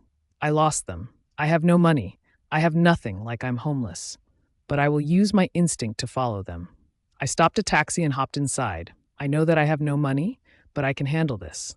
Wait here, park. I stopped at the next bar and hopped inside, searching for them after I commanded the driver to wait for me. But I didn't find them. From one to another, until I remembered that Hugo used to tell me about a new bar that no one knew him. He used to meet his prey there, and he used to drag them to a room in the nearest hotel. It took a lot of time for me to remember the name, but finally I remembered. I commanded the driver to go, but he refused until I paid for him, so I took my Rolex from my hand. Take this, it's a Rolex, $20,000. Now move. I bawled. He cleared his throat and smiled. Yes, sir, sure. Few minutes and I reached the place. I stormed inside searching for Ivy, but I didn't find them. I asked the manager, and he told me he didn't know anyone called Hugo. Sure, he was using a nickname or fake one. So I described Ivy. That was much easier. Her beauty is breathtaking. Anyone could remember her baby face with her green wide eyes and very long natural lashes. Yes, I do remember that girl. White, with blonde long hair and the most beautiful smile. She was so drunk, she left with another man. The manager informed me. What? Where? I widened my eyes, hollering. I was typically sweating, shivering. I was afraid. I don't know why, but I felt something wrong will happen. The manager rubbed his chin, thinking when a guy came up and blurred out, I think I heard the tall guy talking on the phone while he was in the bathroom booking a room in the next hotel. I thanked them and blurted out, I will send you tomorrow a lot of money. If I found Ivy, yes, I would give them anything. At least they saved my time. I could have been searching everywhere now. The taxi driver was waiting for me. Thank God that you are still waiting. I sighed, trying to take a breath. Sir, you paid a lot. I'm a loyal person and honest. The man informed me. Okay, now please go to the next hotel. I need to search for my fiancée. Someone kidnapped her. I informed the driver, who narrowed his eyebrows and grinned his teeth and stormed by the car with all his speed. Then he parked in front of the hotel and got out, walking next to me. I raised my eyebrows. Where are you going? I'm here to help you, sir. The receptionist is my nephew. The driver said to me and rushed to the receptionist. Hey, the man is searching for his fiancée. He will describe her to you. She is kidnapped. If you don't help him immediately, you will go to jail. The driver said fast, sternly to the receptionist, who gasped, dropping his scared jaw. I described Ivy, and he informed me that they came up 5 minutes ago in room 255. I hastened in a huge pace, tried to open the door but was locked, so the driver helped me, gave me a shoulder to smash the door. I couldn't use my full power as Alpha. It wasn't a werewolf territory. It was for humans. I found Ivy pushing Hugo away and crying, Leave me alone. I love Antonio. I couldn't handle this scene. I pulled Hugo from his jacket and punched his face a few times until I broke his nose. Ivy was shivering and hanging up to my neck. I covered her body with a sheet first, then I helped her to wear her jeans and her jacket, hugging her tightly. I didn't do anything, Ivy whined and cried, telling me in a low voice. I kissed her forehead, patting over her head. I know, I'm sorry. It's all my fault. I pressed her head to my chest and walked with each other. The driver followed us after he kicked Hugo in his legs and his stomach for a few kicks. Let's go, sir. I will drive you home. The driver informed me and opened the door of the car to me and to Ivy, who didn't stop crying for a second. Drive me to Antonio Juan Esteban Company, I said to the driver. The driver twirled his head to me.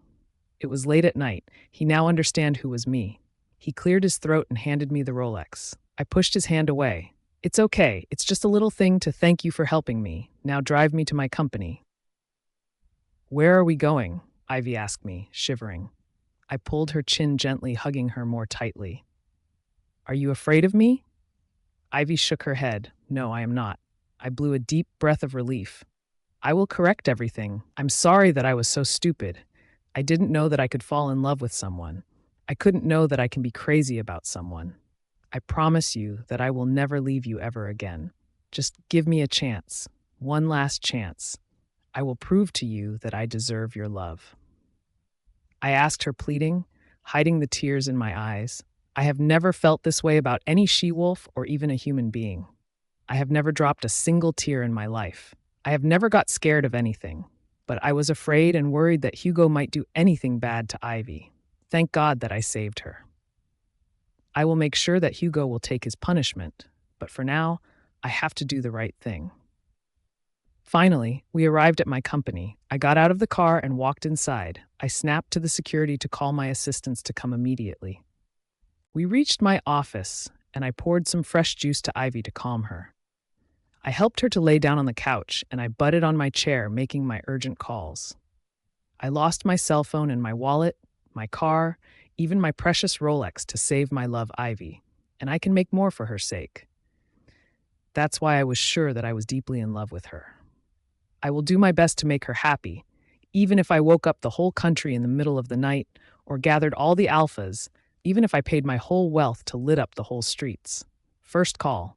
I called my father. Come to my office immediately. It's urgent. Bye. I said firmly. I didn't discuss anything. Second call. I called Daniel. Come to my office immediately. It's urgent. I hung up. Third call. I glanced at Ivy, who fell asleep after a while. She was exhausted and drunk and scared, but thank God that she fell asleep now. That meant she feels safe now. This time I called my father-in-law. Yes, Ivy father. Sure, I have all the details about him and his phone numbers. Yes, I'm Antonio. Come to my office now. It's in my company, Antonio Juan Esteban. Hurry up, it's urgent. Last call. To my beta. Go get me that bitch with her lawyer now. To my office. I waited. I stepped closer from Ivy, running my fingers through her hair gently. My tears fell down on my cheeks. I couldn't control myself for the first time in my life. How I could leave you after this? I will stick with you as your shadow everywhere, and everywhere I go, I will take you with me, I growled in my mind. After few minutes, everyone arrived one after another, and I was already have called most of my employees and my guards and my assistants to wake up and come to my office. Yes, it was so crowded with people, but everyone stepped inside. I hushed them and gestured to Ivy, that was deeply sleeping. Until the bitch Maria arrived. Sure, a slutty woman can't talk in a low voice. Ivy woke up hopping from her Maria loud voice. I stepped closer, hugging Ivy. She pointed to Ivy. What the hell is that Omega doing here? That slut, she hollered. My father didn't wait. He slapped Maria's face. The slut is you. Talk to Ivy properly. She's the daughter of my best friend, bitch. Wow, my father really loved Ivy, father so much. I thought that he will be good with Maria. He was the one who encouraged me to marry her. I gritted my teeth. I stood up. I stepped closer from Maria, and I dragged her from her hair, pushing her to sit on the chair. I grabbed a pen, and my lawyer handed me the divorce papers. Sign now, or I swear I will kill you in few seconds. I threatened her by raising an eyebrow. She trembled and looked back to her beta. I snapped my guards to come close to her. She nodded. Okay, I will sign. She signed and handed me the papers. Then I threw another paper to her to sign up. This paper too! I pointed to her. She dropped her jaw. No! All my money! I rubbed my chin. Yes, bitch. Not just you, but Hugo will do the same. Daniel rolled his eyes and stammered. What? Why? Sure, he cared about his son. I twirled my head to Dan. He tried to rape Ivy, I explained to all of them. Dan slammed his body to a chair, breathing highly. He looked so disappointed in his son. I know that he doesn't deserve this. I do like him as a partner, and this is like a second father to me. I respect him. I patted his shoulders. It's okay, Dan. I will just make him sign everything to be yours, not mine. You are like a second father to me. Don't be disappointed. He will change someday like I did. Remember that I was too bad until I found my mate. Just have some faith in your son. I wanted to comfort him, but it's the truth. Someday, he will be a good alpha. Maria signed, and then I kicked her out of the office, throwing disgusting looks to Ivy. Sure, I was not going to take her money, but I just wanted to make her suffer for a while, then I will give her back everything. She was alpha female, after all. Without money, she will be broken and weak. A month ago, maybe I could do something like this, but honestly, now I don't want to leave any hatred inside my chest. I wanted to open my arms to Ivy and to our new life. I clapped. Now, everyone, please pay attention to me. Now, we are going to my castle, my pack. I want to be officially mated to Ivy. If any one of you have an objection, then please hit his head against the wall, because I will act like a deaf and blind person, and I will marry Ivy. Now, is that clear? I raised an eyebrow and winked at Ivy. Ivy blushed. I stepped closer to her. So, would you marry me? Because if you didn't, I will kidnap you. I'll never accept to break the mating bond between us. I smiled at her. Ivy pulled me from my collar and thrust my lips hungrily, then pulled herself away. Sure, idiot. Ivy poked at 5 a.m. in the morning. We left Antonio's office. He dragged me from my hand, and all followed us, starting from Alpha, Juan and Alpha, Dan to my father and my mother. Could it be called a mating ceremony day? I was so confused, shivering, excited that I finally will be Antonio Luna. But that was fast. Few minutes, and as he typically said, that he will make the streets full of lights in the darkness. I don't know how he did it, but I guess money could make everything happen. We reached the ballroom in his castle. Antonio opened the door for me. I cemented, staring at the most amazing pack ever. Why here? I stammered, blinking nervously. Antonio opened his mouth. What do you mean? To be mated to you, of course? I shook my head to come to my senses. This is not happening. I blew a deep breath. You mean you wake up the pack and gather all other alphas at this hour? Is that possible? Antonio smirked, rubbing his chin. Sure, I just made my calls. I used my powers and my connections, that's all. I swayed my head awkwardly. I see, but are you sure? Antonio blurted out, No, I'm not. Then he flipped me on his back and gestured to the guards and my parents and his father to follow us. I was swinging right and left, feeling dizzy. He was sprinting in a huge pace, jumping from stair to another as if I was a butterfly with no weight at all. The door opened and he put me down. An old man, sure the Delta, gazed in disbelief at me and shook hands with Antonio. Alpha? Antonio, what's going on here? The Delta raised an eyebrow and stared at me, checking me quietly. Antonio smiled. Nothing. I want to get mated now. The Delta stepped closer to me and looked closely into my eyes. Tell me the truth. Are you kidnapped or forced into this marriage anyhow? I stood up and suddenly all of them stepped into the ballroom, which was the huge one actually. I have never been to any before, but this definitely was stunning. I pouted my lips. Yes, he kidnapped me, sir. Antonio rolled his eyes and bawled, What? Then I chuckled. He kidnapped my heart. Please, I want to be his Luna now. The Delta patted my head and nodded. Sure, then let's start. After 5 minutes, we finished everything, and the Delta announced that we are mates now. Antonio leaned down to kiss me, but I pulled myself away. Antonio dropped his jaw. What? I have to kiss my Luna. I raised my eyebrows, teasing him. This is in the church, not here, Alpha Jur. I didn't finish my sentence, and Antonio pulled my chin and stroked my mouth with a killer kiss, thrusting my mouth with his tongue and moving down with his hands, squeezing my butt. I widened my eyes shockingly and hopped away. What the hell? Everyone is here. Antonio smirked. I'm gonna sleep with you every minute and every second. Damn it, you are dead. I crossed my arms over my chest. Father, mother, let's go home. Okay, I was just pretending to tease him. Sure, I want to jump over his sexy body now. Congratulations. Please go on the honeymoon. Don't come back early. Don't beat each other. My father-in-law threw us with a sheepish smile. I winked. Yes, I guess we can go back to the Paradise Resort. Antonio howled, No, not there. I stepped closer from Antonio and pulled his collar, biting my lips seductively. We are going there, honey. Antonio cleared his throat. Okay, can I have a kiss now? I chuckled. Never. Antonio carried me bridal style and waved to all of them. Please don't call us because I'm going to eat Ivy for a month, maybe a year, maybe you won't meet us ever again. Huh?